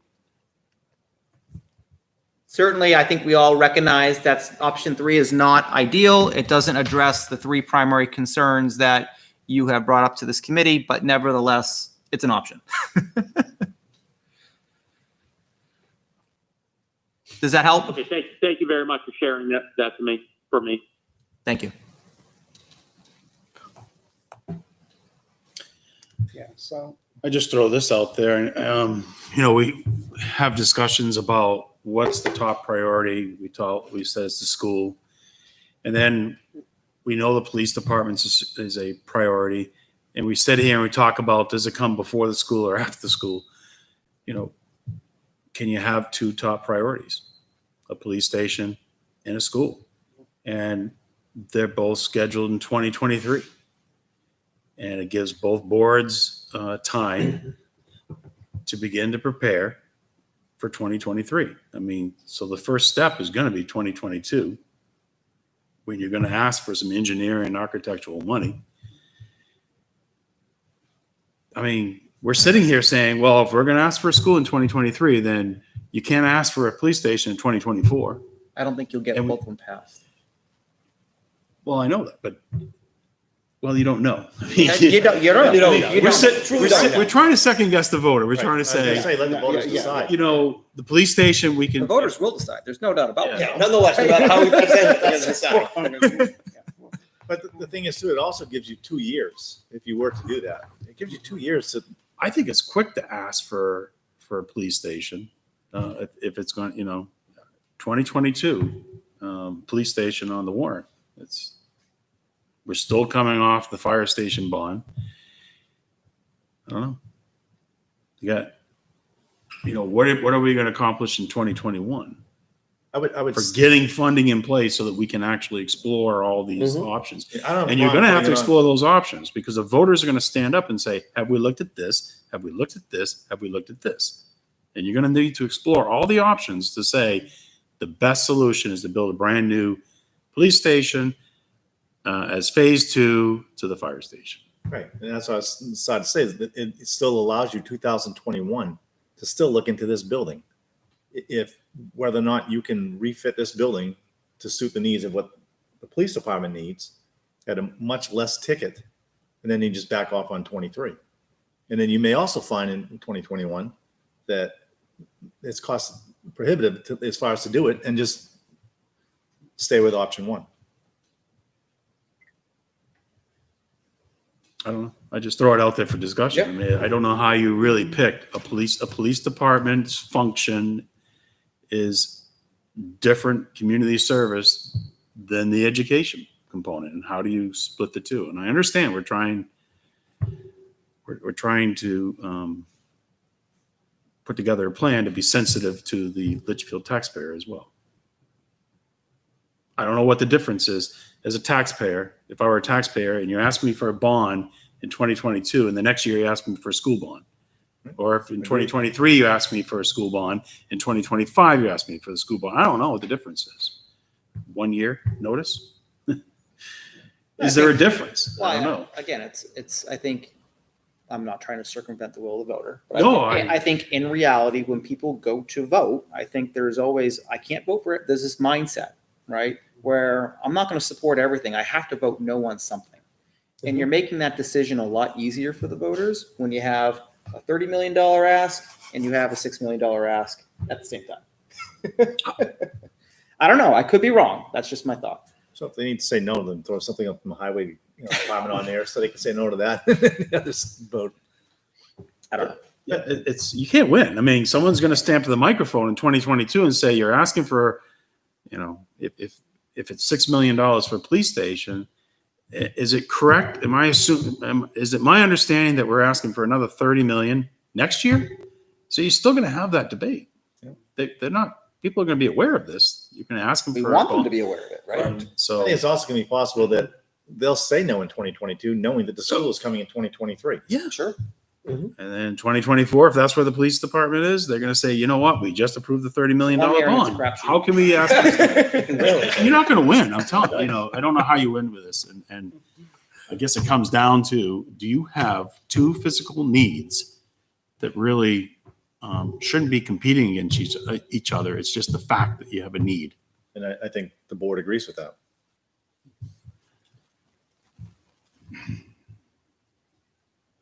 Mr. Chairman, if I can say, and Mr. Burke, Yes. I think you just hit the point. I do not want any competing harms between a police department and a school. So I fully respect the opinion of this board, our selectmen budget committee. You're the elected officials. We were tasked to present to you as a department head with needs, and it opened discussion. And there's really good discussion right now. And I think what's happening is people are recognizing in all different departments within the town, there are needs, and we really need to have a strategic plan to meet the needs of our departments, which is going to better serve our town. If the school's first, we are not going to compete as a police department against that. It's not going to happen. So I think we have to come at this all together, and as it starts with maybe this committee that identifies GMS as number one. Police department, $6 million can't and should not compete with that, because I would not want someone who would support the police and recognize the concerns that I've raised that would normally vote yes to vote no. I think we have to come in. Excuse me. It's my opinion that if the committee came through and said GMS, that I have to get creative as a department head, continue to work with our boards and our workers, and do a great job, and we'll make it work. Because what we're doing now is we're talking, and I think this is really important. We're planning, and I think it will expand from here. So I don't know if I hope that's what you just said, because I really don't want to compete. I want to be all on the same page, because if we're as a town, as a team, as a community, if we're going to make these things pass, I think it's important that we're all in it together.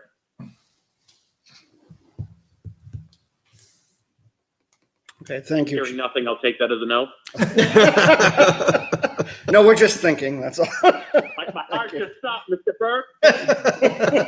So Chief, with that I being said, I'm not a voting member, but I just keep the conversation going. So we're struggling with, trying to figure out the timing.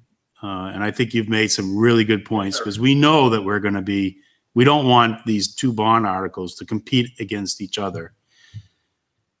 So this committee's got to figure out what's the appropriate gap between the two projects.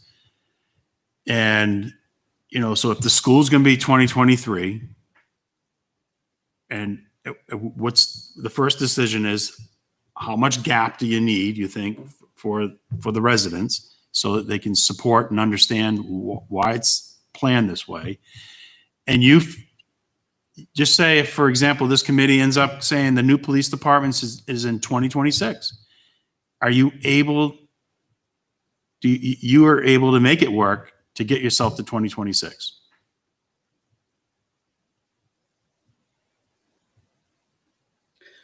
So I apologize, Mr. Brown, that cut out of me just a tad. I think the question was, is what could we make work until, was it 2023 or beyond that? 2026. 2026. 2026? Yes. Well, Troy and I have a good relationship. He wouldn't mind shacking up with my captain in an office space. I think that's, Little humor, so. well, I think in all due respect, I think no matter what we do as a committee, it's going to compete.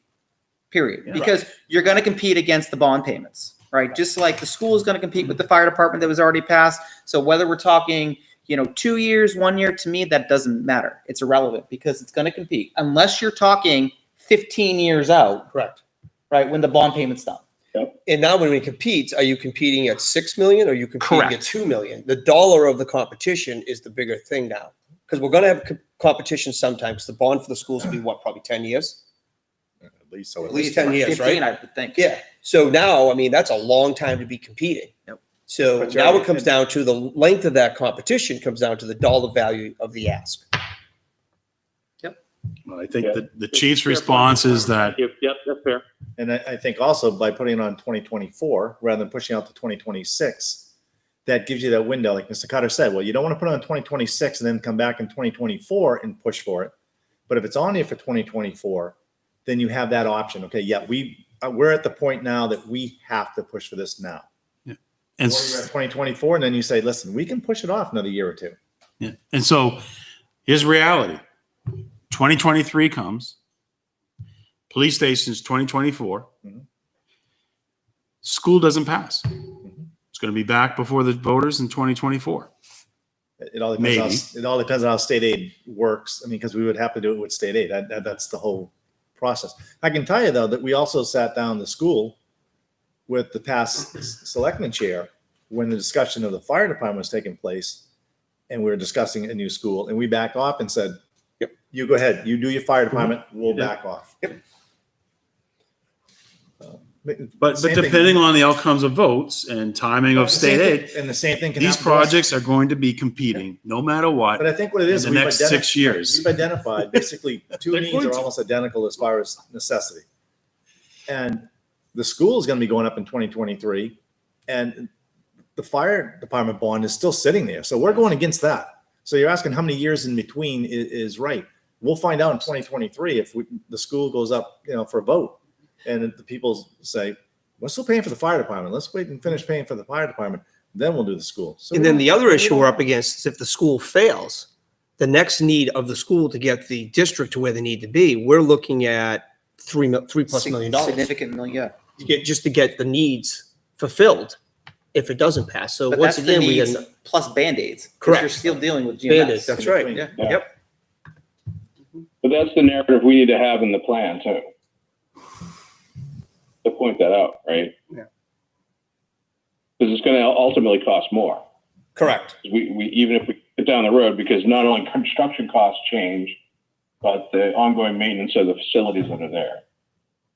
Right? That's right. We're just going to keep adding Band-Aids to everything as the construction indices just keep growing on us.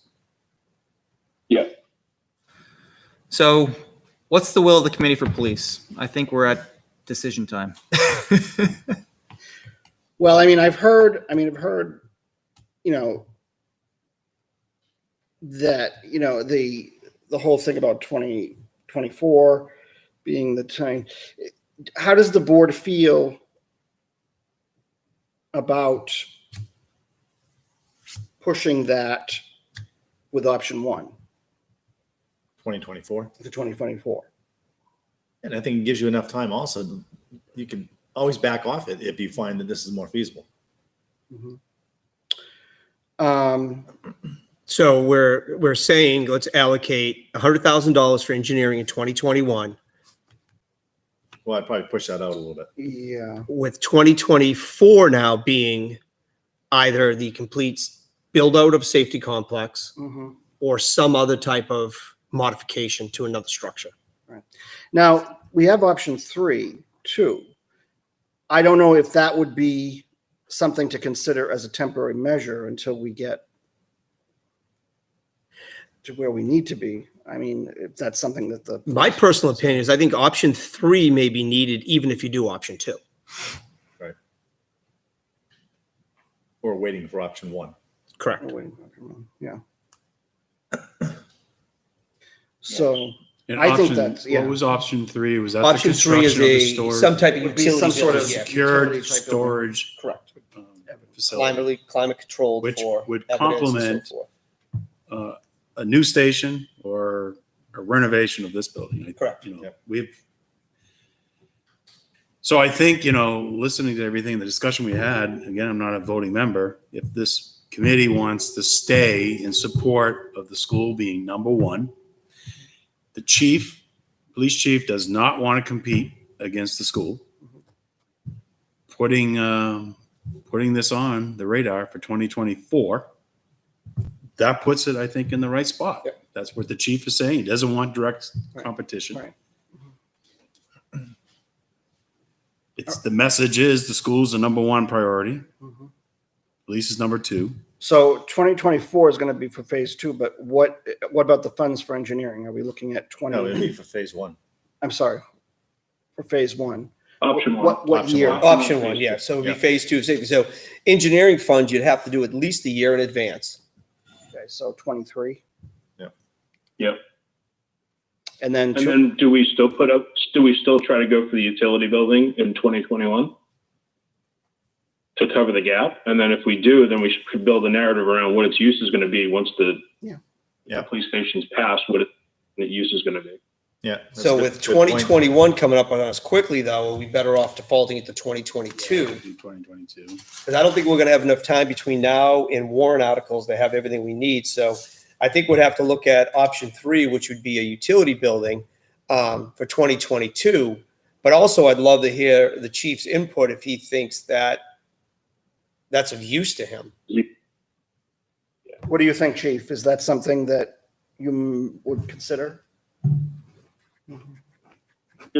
Thank you, Mr. Weber. The only, I caught that you were asking for what I thought about option 3 for a solution in 2022. I didn't catch your full comment. I apologize. Some of the phones are cut out a little bit here.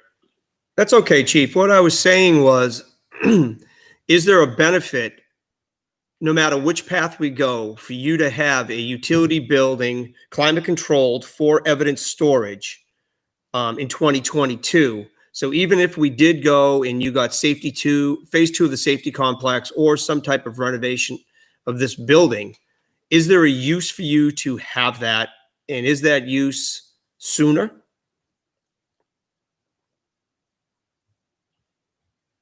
So thank you. I absolutely think there's a great use for a facility building like that. I know a lot of the times, we're asking our IT director who's on here, and I think John could speak in, Mr. Brunel, he's out in, snow, he's in extreme heat, he's fixing computers and things in a non-climate controlled facility. So I think from a perspective of vehicle maintenance, that would be great. I think with the right size bays, it could afford some of our officers who handle the vehicle maintenance to be able to work on them, as opposed to sending them to McMulkin or for some of the last vehicles down to Londonderry Ford. I'd like to, if it's okay, I'd like to look into this and maybe really look at what the board drafted up for a plan 3 or option 3, and maybe look at that, and maybe I could see what would work, what an expense cost would be, but again, I think that's we talk about some of these Band-Aid solutions, but again, if we at some point constructed phase 2 or made some type of expansion off of the current facility, I think if done in the right location, that continued to be utilized by the police department or through the town. So I think I'd really like to put some time and energy into that if I could have a little bit of time to report back. Of course, and what we were looking at more was evidence storage. But you could look at renting it. It would be- Garage too, it could be a combination of both, but I think our main objective we were looking at was from the storage standpoint of evidence that you were speaking to. Certainly. So okay, from an evidence standpoint, keeping in mind security is key. Correct. Chain of custody is everything. So this would have to be in compliance, not only with our rules and regulations, with the state statute and best practices, as known by the International Association of Chiefs of Police. So that would need to be done correctly, whether it's an impound lot and then expanding our storage facility or allowing an evidence processing. I certainly have. So I'd love to talk further about it. So what I've heard is potentially 2022 utility building to be determined, funds to be determined, all that. 2023 engineering funds. 2024 the request for phase 2, or it's backed off and the board makes the decision to look at other alternative options, whether it be repurposing the space or whatever. But what's going to go into the capital improvement plan is the phase 2 build out, and then the board can make the decision to change it down the road. What I'd like to see is actually engineering to look at both sites. Mhm. To look at Sure. phase 2 or to look at this, because then we have 2 options we can bring forward in 2024. You may find you're not going 2 to. different dollar values. Yeah. Yeah. Yeah, I just think in 2024, if that's We way the direction we're going, is that in your plan, it's going to show the construction of phase 2. Correct. I think we earmarked $6 million, but knowing that it could be a different Correct. police station. And it could be significantly less than that. Correct. And that'll be in the outline as far as the engineering costs. What are you going to do for engineering? My only concern, again, not trying to circumvent the will of the voter at all or anything that this board's about to motion or vote on, but I am concerned that this approach will lead to a failure at a warrant article. And then we're back in 5 years from now, 2025, 2026, and we still have to deal with safety space storage issues. And really, what do we accomplish as a committee?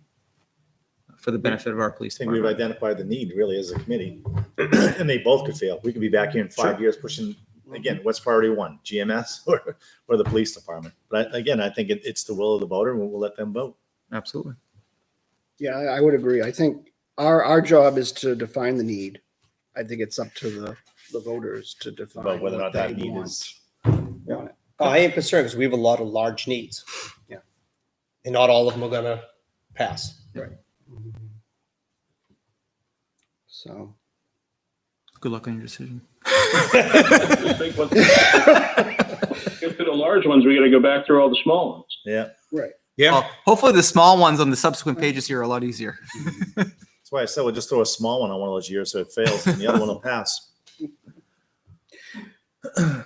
so do we, People don't look at numbers. It's true. I'd like to make a motion okay. that's what I for was gonna say. option one to change the engineering cost for 2020. We say three? 3. That'd be like 2 years out. Yeah, 3, you're right. 2023 at $200,000 with a proposed phase two $6 million building in 2024. And also a 2022 Second. utility building. Yeah, well, that'd be separate, so we can do that one You separately. do it separately. Here's my fear of throwing a utility building in there. That's why I'm saying. We just gave them something. Why do they need Okay, a bigger so- police station now? We have a motion. I heard a second. This was So discussion. discussion. This was I just discussion. want to make sure. I was jumped having a ahead. discussion You jumped already. ahead. You kind of like, I didn't want the thought to. no, I know, I understand. I just want to keep it. I think that's something the selectmen will have time to decide. Sure. Do they really need that building or not? And that'll be up to them. But again, if it's over $50,000, which this would be, Well, we no, need we're to gonna, talk about it. we're gonna put it in the plan. Okay. But whether or not they're gonna bring it forward to the voters is gonna be their decision. Well, I want to make sure we are going to put it in the plan because the chief didn't originally present this building. This is an Correct. idea that we're addressing as a committee to help solve what we think we heard from the chief. But he said he wanted to look into it a little further, Correct, so so- I think we have enough time. He can look into it and talk to the selectmen, and then we can always come back. and So maybe we just want to revisit. make actions on the first part of it. I'm gonna add that on. Okay. All right, so I have a motion. I have a second. Do you have any further discussion? No, I'm good now. 200,000, 2023, 6 million, 2024. Right. Okay. All right, With the caveat that we're gonna come back and talk about the utility building once we have more information. Yes. Thank you. all right. So all those in favor of the motion as approved for option one, please signify by saying aye. Aye. Aye. Those opposed? Abstained? Motion passes 4-0-0. Okay, Thank you, chief. thank you. Yes. Thanks, chief. Appreciate your We time. appreciate it. Mm-mm. Thank you very much, committee members. I appreciate your time and appreciate your support. Stay safe, please. Thank you. Take Thank care. you. too. Thank you. You well, Ben. Take care. Okay, That was fun. yeah. But It's, decisions, right? This is good. Well, I mean, I think we're making It's a a little plan. progress Down the here. road now. All right, we're flying now. we're fine now. You're two done. Wow. Do we want to just go back? You want to go to fire next? Yeah, might as well. So Well, I mean, you want to stay till 11? make it a little bit easier. So I have a question about fire. If we're gonna go to that one next, and then we can just go in order. Yeah, go ahead. Because I asked the chief Yep. on the phone, I asked on during the presentation, because I thought I heard it, that he mentioned one truck and he mentioned another truck, and he said there's a possibility of like a joint truck, and it's on here right now. And I thought he said, no, we would still be looking for two trucks. So the way I That's interpret, what I thought too. yeah, I think that is right, but I think there's also the will of this committee can be, we want to direct the chief to, right? And I think there are multi-purpose trucks that can serve both the truck's needs that might cost a little bit more for the first, but save significant dollars over two trucks. And I thought that was mentioned by someone during that time, and then I asked for, It totally was. yeah, all right. But It then was I, totally mentioned. The only difference was the tank size on the fire engine. Yep. I think what the Finding chief a mentioned, Quote unquote tanker. So the chief, when he presented, he said, look, I'm presenting the two trucks. These are, existing equipment that we have today. I think he still was looking into the possibility of trying to combine these two trucks into one. But at the point in time that he presented to this committee, he stuck to the vehicles that he had and I replaced thought it was them. brought up also because we added so many hydrants in town that really the need for a tanker, was it really that necessary where you could use the multi-function truck? Yeah, he was still accounting for the areas that didn't have the hydrants. That's why he wanted the engine with the bigger tank. Right. In my view, right, again, I'm a non-voting member, but in my view, option 2 is probably the best way to go for the benefit of the taxpayer. Yep. Because it saves dollars and addresses the need. The thing I is, think that's better anyway than what the chief was saying about the staggering of the purchases of the vehicles to begin with, I agree.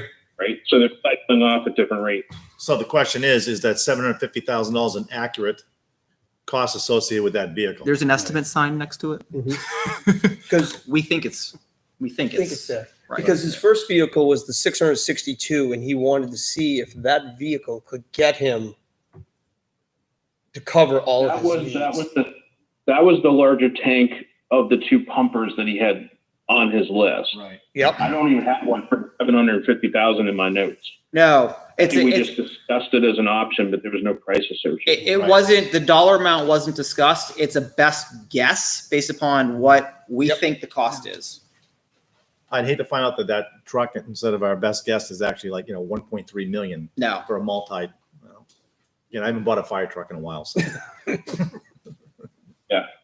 Well, the chief. Well, I mean, it really depends. I mean, because what he was proposing, unfortunately for you guys, I used to be a firefighter. So Good. better insight into that. But Perfect. You're our residence expert now. It's usually is a two-person vehicle with a basically a bigger pump on it and a way bigger tank than anything we already have in town, and it's a dedicated piece of equipment normally.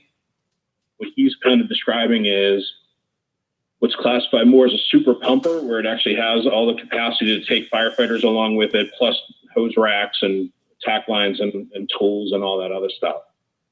I guess my bigger question was, if we have a hydrant problem, need multiple vehicles in order to facilitate any kind of action in areas that are hydrant deprived. And even with the tank size that he was specifying, a standard pumper is like 1,500 gallons, and that's a 90-second discharge with 2 attack lines. They can wipe that tank out in about 90 seconds. So even if we went up to 2,500 gallons, you're only buying yourself another minute or more of a discharge. So I guess what we really need to figure out from him, if we're going to go down to one piece of equipment, is do we want to go to a bigger tank, or do we have some other option on that front? And I don't know all the demographics of the town. So Well, but we also talked about mutual aid. We did talk about mutual aid because we have about 10% of the town right now is not covered by hydrants. So, Yep. but how many dwellings is that? When you Oh, say I don't know. It's got to Well, be that's what I want. 4,500. I know it's my house. Something like that. Well, is it 10% of the houses or Oh, 10% 10%. of the town? Yeah. But you're going to have mutual aid on any house fire. Yeah, It doesn't matter if it's in a hydrant area or not. No, but my You're question gonna have is, another set- right, but if 10% of the town's not covered, is that all grassy fields? Right, Yeah, is it 10% of the town or is it 10% of the dwellings? correct. Yeah, I don't know if that was answered. Right. Does that materially change how this committee is thinking about this? Well, when it comes to like saving someone's house, I'd rather save someone's house than I'm not that concerned. Hope the conservation department's not listening, but it just, I think it's more important. But again, like Pete just said, I mean, you're not talking much different as far as discharge and water. I guess my view of this, and I apologize if this comes across pessimistic, but it really. Besides, if it's a field, it's going to be a brush truck, not a fire engine usually. Right. I was just saying, I don't want this to come across pessimistic, but ultimately, my view of the fire department is it's not so much for saving the structure, it's for saving the bodies. Right. Right. And so the water helps it prevent spread. But the reality is we have a call fire department for the most part. Right. And by the time they get to the station, to get their gear on, to get to the trucks, to get to the actual scene, right, the amount of time that takes, you're not saving a house. You're not.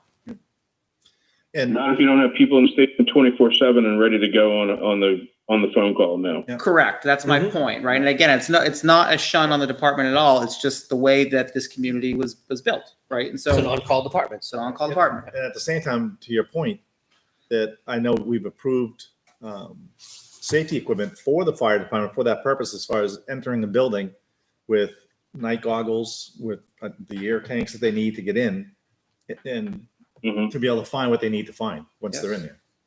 And we've invested a ton of money, I know, right? We all know, on hydrants in this town, Yeah. right? To the tune of somewhere $475,000 a year now.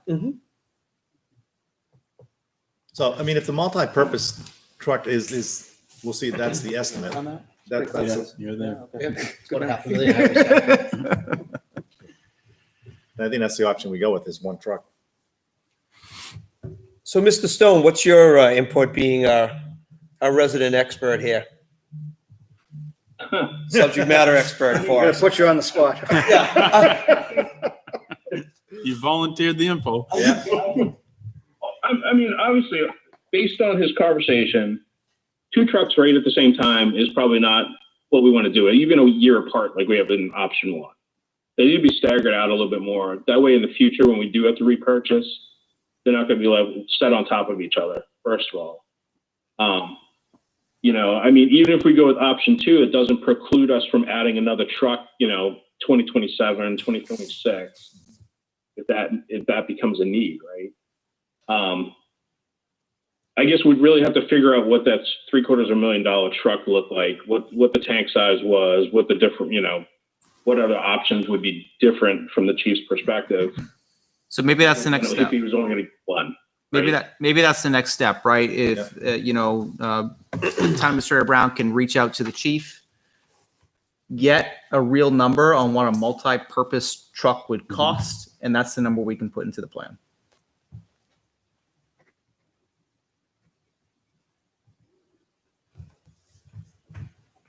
Does that work? Yeah, sure. And what year do we want to target? 2021? Or are we going 2022?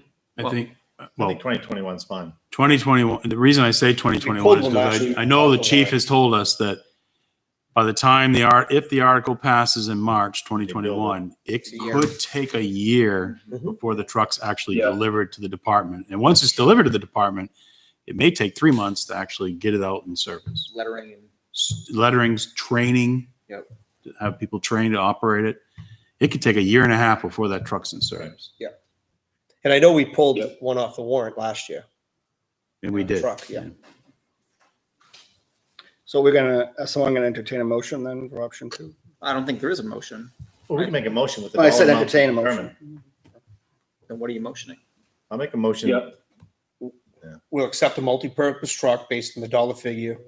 Well, I think we can, I think we can just wait till the next and get meeting. dollar amount. You're Yeah. gonna put it on hold then? Okay. or I can make a motion. We're not buying 2 trucks. Second. That's clear. I'll take my motion back Okay, before we find out the information. all right, that's fine. All right. We want to move on to highway. Sure. So again, with option 1, you're doing the same thing as we talked about with the school and with the police department. Now you're doing a fire truck and you're doing a plow truck.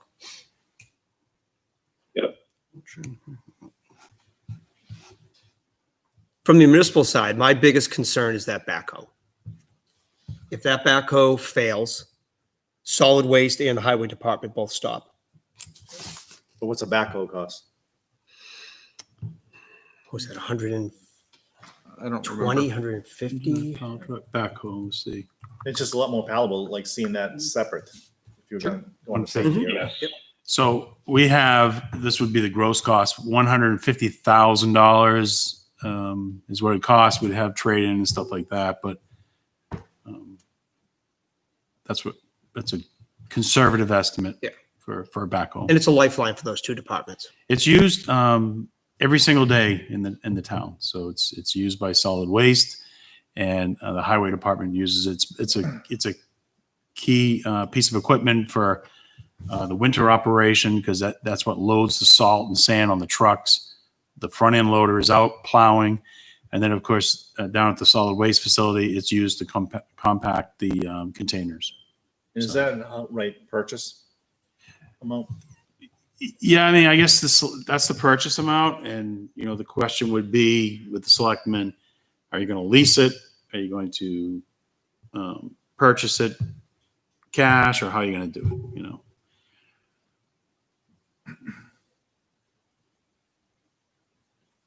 So are you looking at option number 2 then, Steve? Is that the It's kind of what I was looking at, you know, and then the other part placing is, the, yeah, and we're gonna need more plow trucks, but until we actually go through a season with the one that we just purchased, Mhm. the, what, F-350 was it, Troy? Well, it was the heavy duty. There's like a It's the one in 750, between, yeah. or 650. I Yeah. think it is. Yeah. To see exactly how that works, I mean, do we really want to commit that that's going to be our plow vehicle of choice? So there's a part of me thinks we need to get a season behind us before we can Yeah. make any type of, I was talking to the highway, the road agent today, and the backhoe is going in for some major repair work. And he mentioned that, you know, it probably would be wise for the town to consider trading that backhoe in this year, 2021, getting, you know, maybe $40,000 trade-in value, and get yourself a new one. And you're not going to, because it's getting to the point right now where you're looking at some major service work, and it's going to start eating away at your trade-in value. I mean, the work could cost $5,000, $6,000, $8,000. So we're trading. Different things that can happen. Just you never know when it's going to happen. You know. So you're talking it'd be less than $100,000 in purchase. Yeah, I If mean, you got you know, 40,000, you're talking if the backhoe costs $150 and you get a $40,000 trade, yeah, you're $110 or something. But to buy a piece of equipment that you're using every day of the year, you get the extended warranty when you buy it. And we have how much in the capital reserve for that? We have 50,000. Do we, or we don't have a capital? We don't have a we capital we don't have a reserve capital for, reserve. yeah, only That's right. That's what this is. yeah, So you'd option have to 2 is create creating one. one. Right, but that wouldn't be on this. Or do you remove the backhoe cost from this with the understanding that if there is a major need, which it sounds like there is, Right, that but the board will have to encumber the money to figure that out? right, but that would be up to the selectmen whether or not they want to establish that fund. Then it would have to go to the voters to approve that fund. Then you'd have to put the monies in there. Just the backhoe I'm talking about, not the fund itself. So I'm saying, do we take the backhoe out of this equation, right? Put it. We just remove it, and then the understanding is if there is a malfunction or something major, the board needs to take action rather immediately, it's sounding like, right? To encumber the money to figure out what to do with the backhoe. This is more of a now need versus a next year need. Yeah. Yeah, but the next year would be, what, 6 months from now? Yeah. Well, then if it did occur beforehand, then, yeah, then they have to take action. Yeah. But I'm thinking, I still think that you separate the backhoe from the trucks. Now, whether or not you want to do them the same year, I mean, So if you look at 2021 or option 2, then if you back out $150,000, you're at $70,000 for the truck plus $150,000 for the backhoe, if you break it out. I'm thinking, it sounds like the backhoe is a priority over the trucks. So you put the backhoe in there, you're only talking like $110,000. That would be competing against the fire truck. If you're looking at competing purchases. You can leave them all in, but then you're talking between the vehicles, you know, $1 million.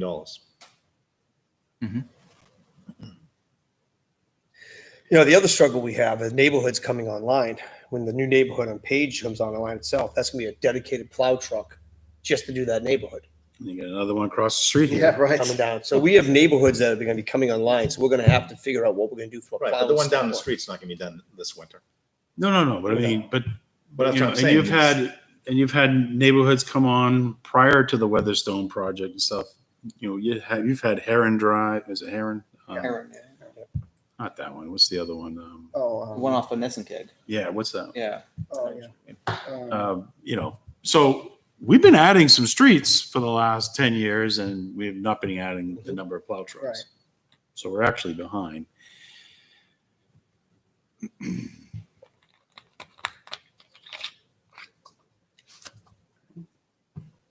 But I think, So, you know, I think this year is 2021, you know, the backhoe is, from what I heard today, is a priority. And Yeah. it's for two departments, not just one. I think something just simple to put on 2021, but I would separate them. I would do the backhoe separate and then the truck separate. I mean, that's at least how I So would make a present it motion. as far as, huh? Make a motion. I mean, fine, I'll make a motion. For 2021, for a backhoe for $110,000. And 2021, two replacement F-350s, both replacing 350, or those 550s with 350s. Do you want to make a motion for 150,000 just in case? we Yeah, don't I get 40 think for you the should trade-in? gross, I think we should gross Gross. budget. Okay, that's fine. And then you'll have a better idea when Yeah. for one anyway. All right, so I'll change my motion to 150,000 for the backhoe. And is it $70,000 for the two trucks? For one of the Which one trucks. truck? One. Yeah. And one, It's just okay. And one, downgrading an F-550 to a 350. yeah, Yeah. for a total of, again, separating them. So $150,000 for the backhoe. Yep. And then the separate one is for the 350. 70,000 for the truck. And then if you're going with the second, are you also looking at the capital equipment reserve fund and deferring the salt shed? Or do you want it all together under option Well, one? as far as the fund, I mean, that's not going to go into capital plan. So that's something the selectmen can do. And I didn't say anything about the salt shed. So Okay. if you want to take a look at the salt shed, like, Oh, we're looking at their entire needs, right? So, Yeah. so I would look at, you know, as far as the salt shed, like if you want to just push it off a year and then push off the parking lot a year. Okay. All right, I have a motion on the table. Do I have a second? I'll second. I have a second. Any further discussion on this?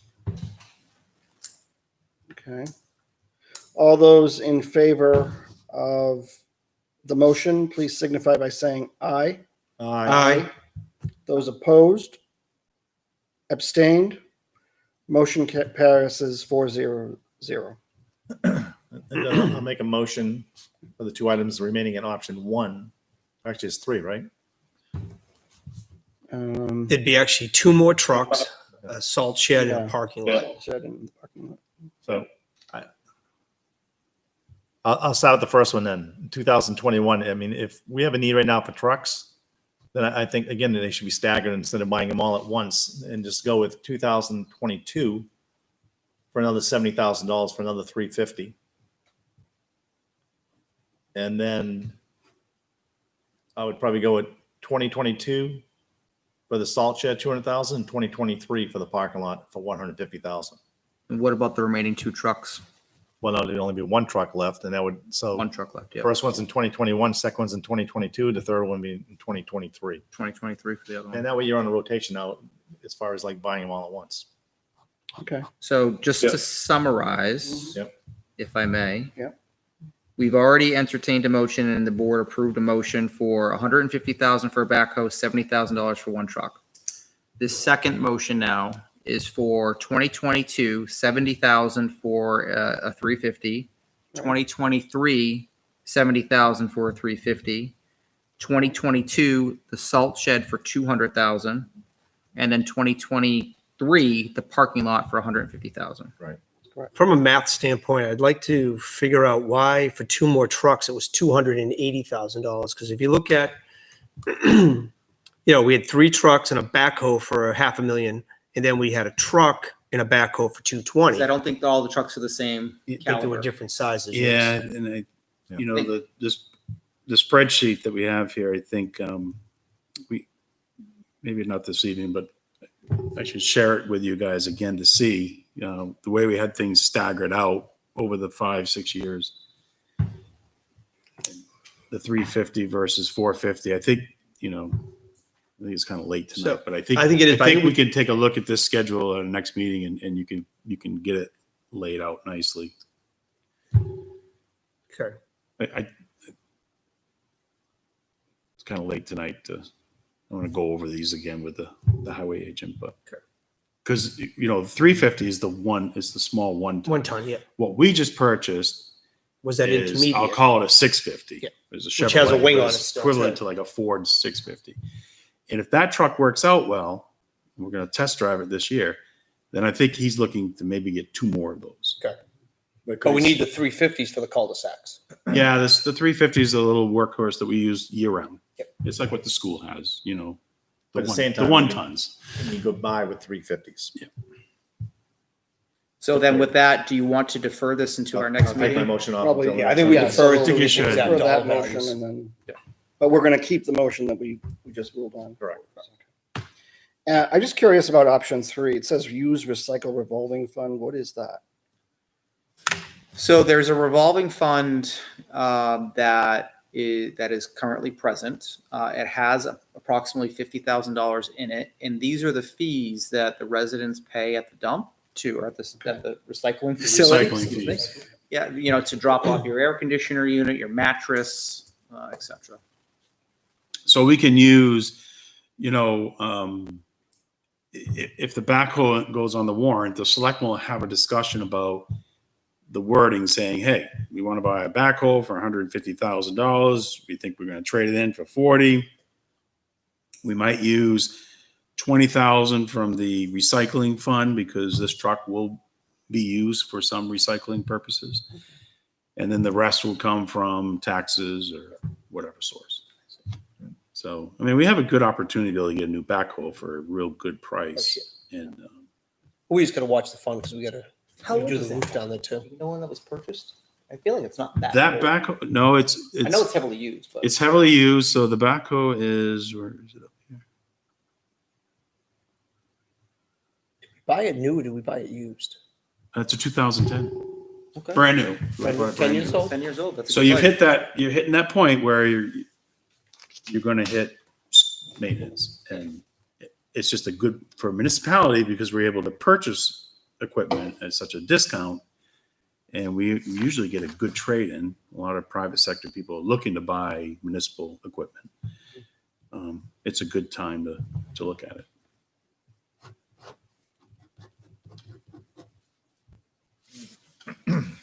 Roads? Roads.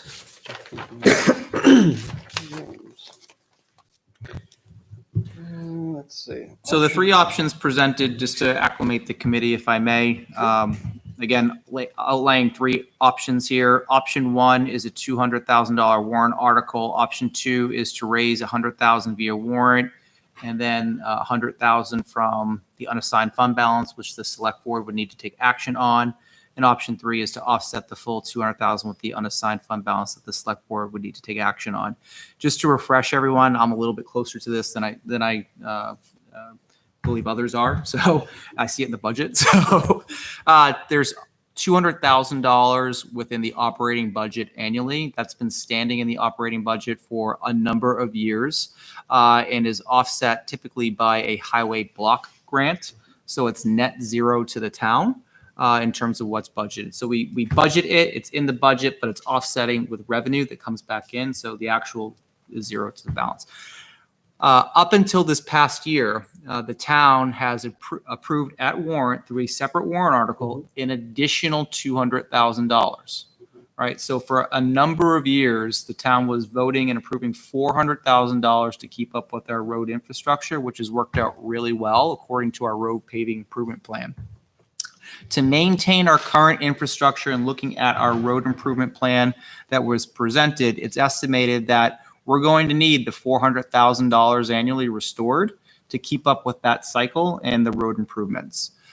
This current year, we are not funding it at $400,000, but the board, the select board, along with the town and the road agent, have the desire to get back to that level of funding.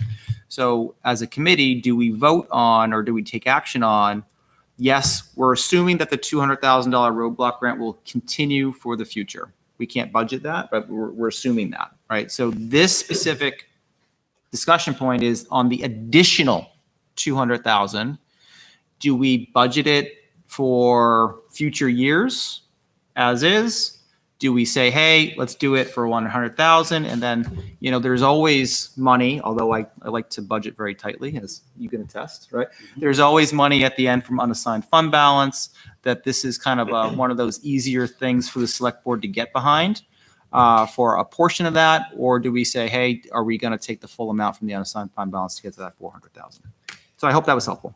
And coming this year, we're not sure exactly what the block grant's going to be because it's based off of gas tax. Yeah. Gas rates have been down, people haven't been driving as much, so we're not sure what type of revenue we'll see from the state. It's just something that would go on the capital plan. I Sure. mean, it's one thing if it was like a specific road by saying, okay, we need to repave Albuquerque from one end to the other, and it's going to cost, $3 million. I can see that, but I mean, right now we're just basically discussing a warrant article that the town normally puts out anyway. Well, it's over $50,000, right? It's- Per our charter. Yeah, it's you'll see like in that capital improvement plan, you'll see that they laid out all the roads they wanted to I think it was pave. by road too, and each road. That's what I'm saying. They're specific.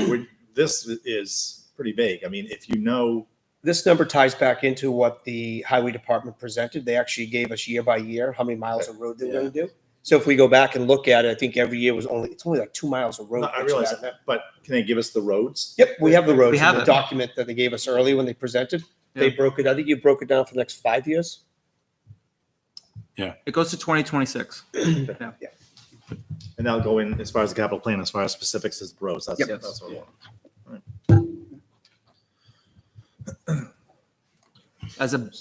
Again, I'm a non-voting member, but as a budget committee member, I'd like to see some of the money from the unassigned fund balance be assigned here. So are you looking at option 2? Is that the, Right, which is $100,000 from a warrant, but 100,000 matching from the unassigned fund balance, and then 200,000 from grant. I Given- think in your CIP though, again, you're going to want to have the 200,000 there. If you're going to Right. put 200,000 out for the next 6 years. And then when the selectmen bring it to the budget committee, as far as here's what we want to do, then Yeah. that's when they in turn say, well, let's break it down this way. And the reason I say that is because of the impact fees that will be calculated based off this new plan. So you're going to want to show the gross cost. Gross, yeah. I'll make a motion to put in with obviously all the streets, $200,000 per year for the life of the capital improvement plan for road works. I'll second. all right, I have a motion. Do I have a second? Any further discussion? All right, all those in favor, please signify by saying aye. Aye. Okay. Those opposed, abstained, motion passes 400. Okay. Conservation or library? Conservation. Conservation, it's up on screen. All right, so we heard from the Conservation Commission, going back about a month at this point, where they presented to us their need for heritage preservation and the acquisition of a couple of pieces of property.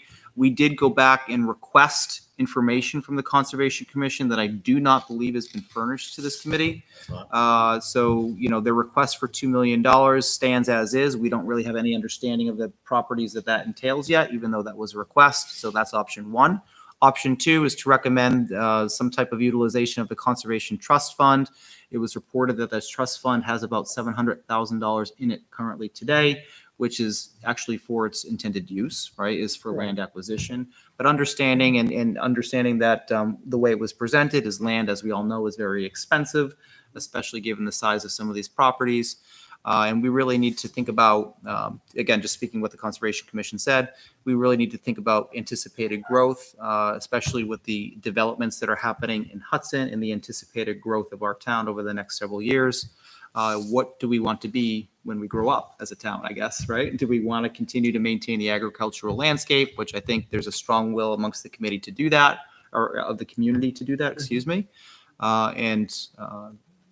The Conservation Commission thinks that they're going to need $2 million to support that.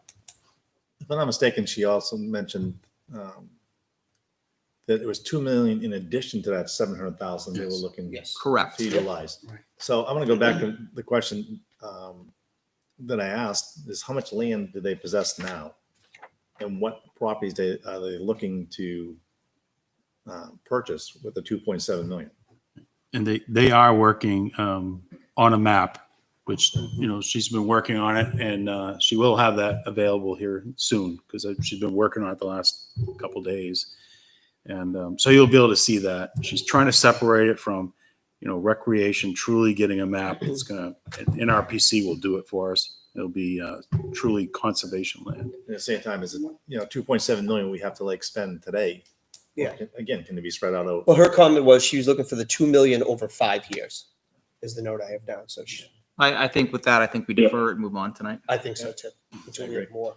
And I think another thing too, with the conservation properties is another issue is because I think the town voted a while back to do appraisals on those properties, and that can be expensive as well. Just want to keep that in mind. I think that's something that they're taking into consideration, but we can defer this until we find out more information from conservation. Okay, library, before I get into the big spiel, was there anything that this committee had asked that we have not yet received from the library? I think I may have asked that question at the last meeting, but I don't think there was really anything they had. I may have mentioned it because I thought that, because I think I even asked, maybe it was you, Steve, I don't remember, because I don't think Troy was there. What does the library have? Do they have do they have a plan? Do they have something that they were going to introduce? And I don't think there was anything. Well, the one question I asked that didn't get answered. Okay. She had done some research on libraries that went through remodels, went through facelifts, but the one library that was just built, she didn't have information on. Yeah. And Which was for which, do you remember? it town? was Was it Wolfboro? it was a smaller town. It's okay. It's all right. Just curious. I thought it was Wolfboro. No. I can't Yeah, remember. I can't remember. It was a smaller town. So, That was information. So the way we looked at this when we just were brainstorming ideas, right? We heard as a committee that option one, right, is the request for a new library. Mhm. The dollar amount was not specified. However, the price per square foot was provided. But that wasn't for a new building. I think it was. No, because she didn't have that information. Yeah. The square foot was for a new building. She didn't have the total dollar amount, but we can run the math, and it's $2 to $3 million is the request for a new library. So that's what you see in option one, right? Is you can obviously, as a committee, make a decision on the year. You can make a decision on the dollar amount because we have the estimates. Option two, again, brainstorming ideas. Option two is we said and we discussed, hey, there are some great library facilities in our neighboring towns, Hudson, right, in Londonderry, et cetera. What if we could, come to some type of agreement with those municipalities and use their library services? I don't know what the bill back would be or the cost would be, et cetera, to do that. Again, just throwing out an idea. And I threw out the idea is, I don't know what kind of documentation or agreements they had with Mr. Cutler, right? When they built this building and what the intended use has to be for that building, right? So I have no idea. And I think that's the next step here is, we need to understand, is there any contractual language that says we must, as a town, use this as a library forever? I don't know. Yeah. Right. I don't think we know the answers to that. Right. And then option three is, as a committee, we're not going to support it this time.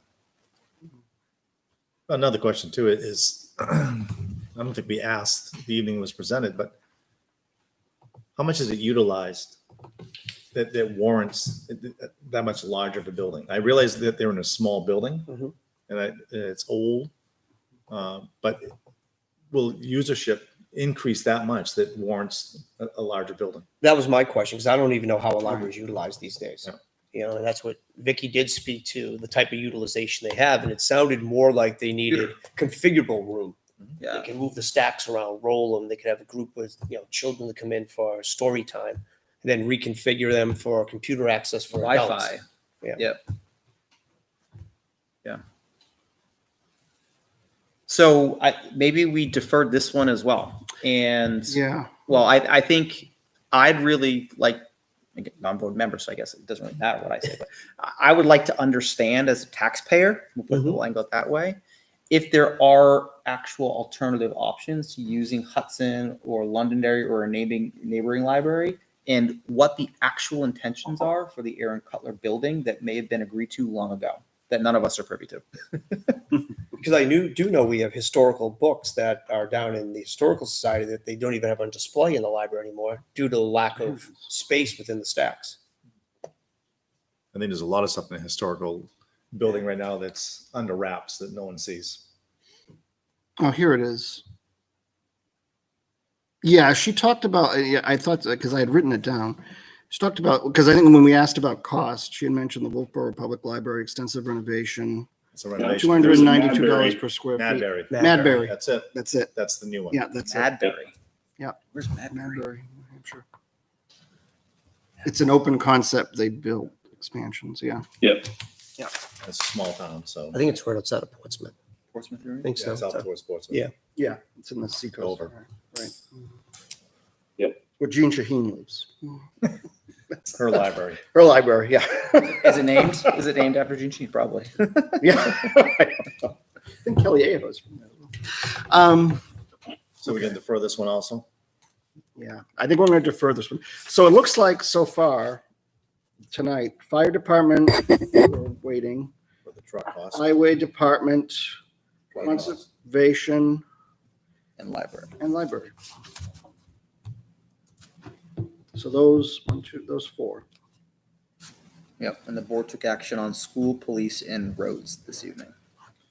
And I wonder, especially if we're going to be meeting this way, and there's room enough that we could stagger like times if you want to do that. So like, say it's 6 o'clock, the fire chief comes in. Mhm. We have a discussion with him.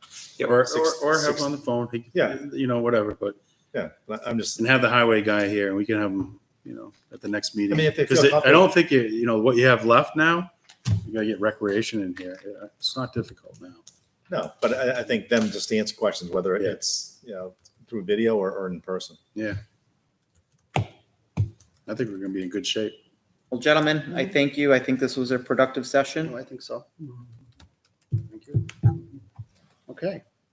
So, is there anything else, Troy, that you wanted to talk about, or I have an other, No. but I guess Okay. No, I don't have anything Okay. other than, When's our I'm next actually gonna. make sure we set the date for our next meeting. Yeah, but before I do that, I'm actually going to open it up one more time to public input, if there's anybody listening out there. Is there any members of the public that wish to, any comment on what we've discussed this evening? And Yeah, Mr. Chair, I don't see any other members of the public. thank you, John. Okay, thank you. So the next meeting date, when would the board committee like to meet? I keep saying board. Committee. Next week, what, August 3rd? Yeah. If we stayed at the same cycle. So we're- I'd like to see if the committee is willing to do August 3rd and see if we can get, pending we can line up the appropriate personnel to join us in that session. I don't know. And I don't know if we want to, well, I mean, we said it for last time, but the rec commission, if they want to come in, someone from their representative to talk. Now's the We'll time. we'll reach, yeah. We'll get We it. can reach them out. I mean, We'll get it. It's now or never. now or never. Yeah. So This is the last- Mr. Collins goes Your back to last school. I can do that August 3rd. So the 3rd's the. all right. So August So 3rd, August 3rd, 6 o'clock. 6 o'clock. All right. And I will definitely get a strong message out to rec. I'll have highway available, you know, if they're not on vacation or something, and Okay. the fire chief. And the fire chief. In terms of We next, need we don't need the library. You're not looking for the librarian to be here. I would at least like her to join personally. Oh, Yeah, and if she can- and if she can conservation make too. it. If conservation. Conservation as well. If they Okay. can make That's what I'm saying. You could, if you want to put an agenda out and give them like 15-minute slots, and that way they Sure. don't have Yeah. to be on the whole time. Right. That makes sense. I don't think any one of them's going to be more than 15 minutes every day. All right. So fine. pending August 3rd and pending we're able to line up the appropriate department heads to rejoin us to hash out the remaining details. After August 3rd, what's the next step? I think Jay puts a plan together. that goes Yeah, into- Jay, I think is going to come into play. I think. I think based off the options this evening that we Right, he's voted gonna on, put I together think it's a, it's time for him to input that data. information. And then we're going to see exactly how the numbers roll up. And at that point, we may have to shift stuff if we're too heavily loaded in 1 year. When does this committee talk about potential funding options for this? Do we talk about that? I don't think so. Well, I'm asking for the select boards. I mean, I don't know. I mean, is that input that you're looking for from I this think- committee? I think Jay will. I think, yeah. I think there is, if you look at the old CIP plan, it does have a table where it talks about potential funding sources. That's why I'm And asking. they talk about unassigned So fund we're going to balance, need to figure out. capital how to reserve get that in there. funds. Yeah. Doesn't, once Jay's finished, doesn't it go to the planning board for approval? Mm-mm. What happened was there was a warrant article that took it away from the planning board, Yeah. really, and delegated the plan authority to the selectmen. That was in what, 2016, I think? So now, Somewhere around so there. now this plan will go to the selectmen for their Correct. approval? Yeah. What I would like to see before then is, a public meeting. But my understanding Well, is that's the public other is involved. thing. We're going to have a public meeting. It would just be, present you would it. have public input, just, you come up, I think this committee would come up with its final draft. Right. And I do think you'd solicit public input. I'm not saying. And then after that, you make whatever adjustments, if any. And then you submit it to the Board of Selectmen for, as a recommendation to them, and they're gonna, we told the citizens that they would hold another public hearing, and I believe they adopt. So rather than the planning board, now it's the selectmen. Correct. Yeah. Due to the warrant article. And why was, just out of curiosity, why was it taken away from the planning board, do you know? I don't know, I wasn't, I don't know. Yeah. Before our It just time. seems the planning board would be more like. Yeah, well, I mean, maybe, and I'll just ask, I mean, maybe before, this thing gets finalized by this board, maybe we can just present it to the planning board. Yeah, I have an Yeah, opportunity to definitely. plan at one of our meetings so that they have an opportunity to Absolutely. review it. And, obviously. they might be a good sounding board before you go. to Right, and public. they could add, if they want to It comment, could be. so I think I mean, that's. you'll get fair. another 6, 7 voices of people that, live in town, so Yeah, it'd be worth it doing. might be, Worth doing. that might be the good first step. And I think that's the right thing to do, so, Done. okay. You get to present it. And chair the meeting. Lucky me. Me and my big mouth, no. Okay. All right, if there's no other business this evening, I would entertain a motion to adjourn. So made. Do I have a second? Yes, you do. Okay, we have a second. I assume we don't have discussion, but, No. all right, all those in favor signify by saying aye. Aye. Those opposed, abstained, motion passes 400. Thank you for joining us, and we'll see you soon on August 3rd. Thanks all.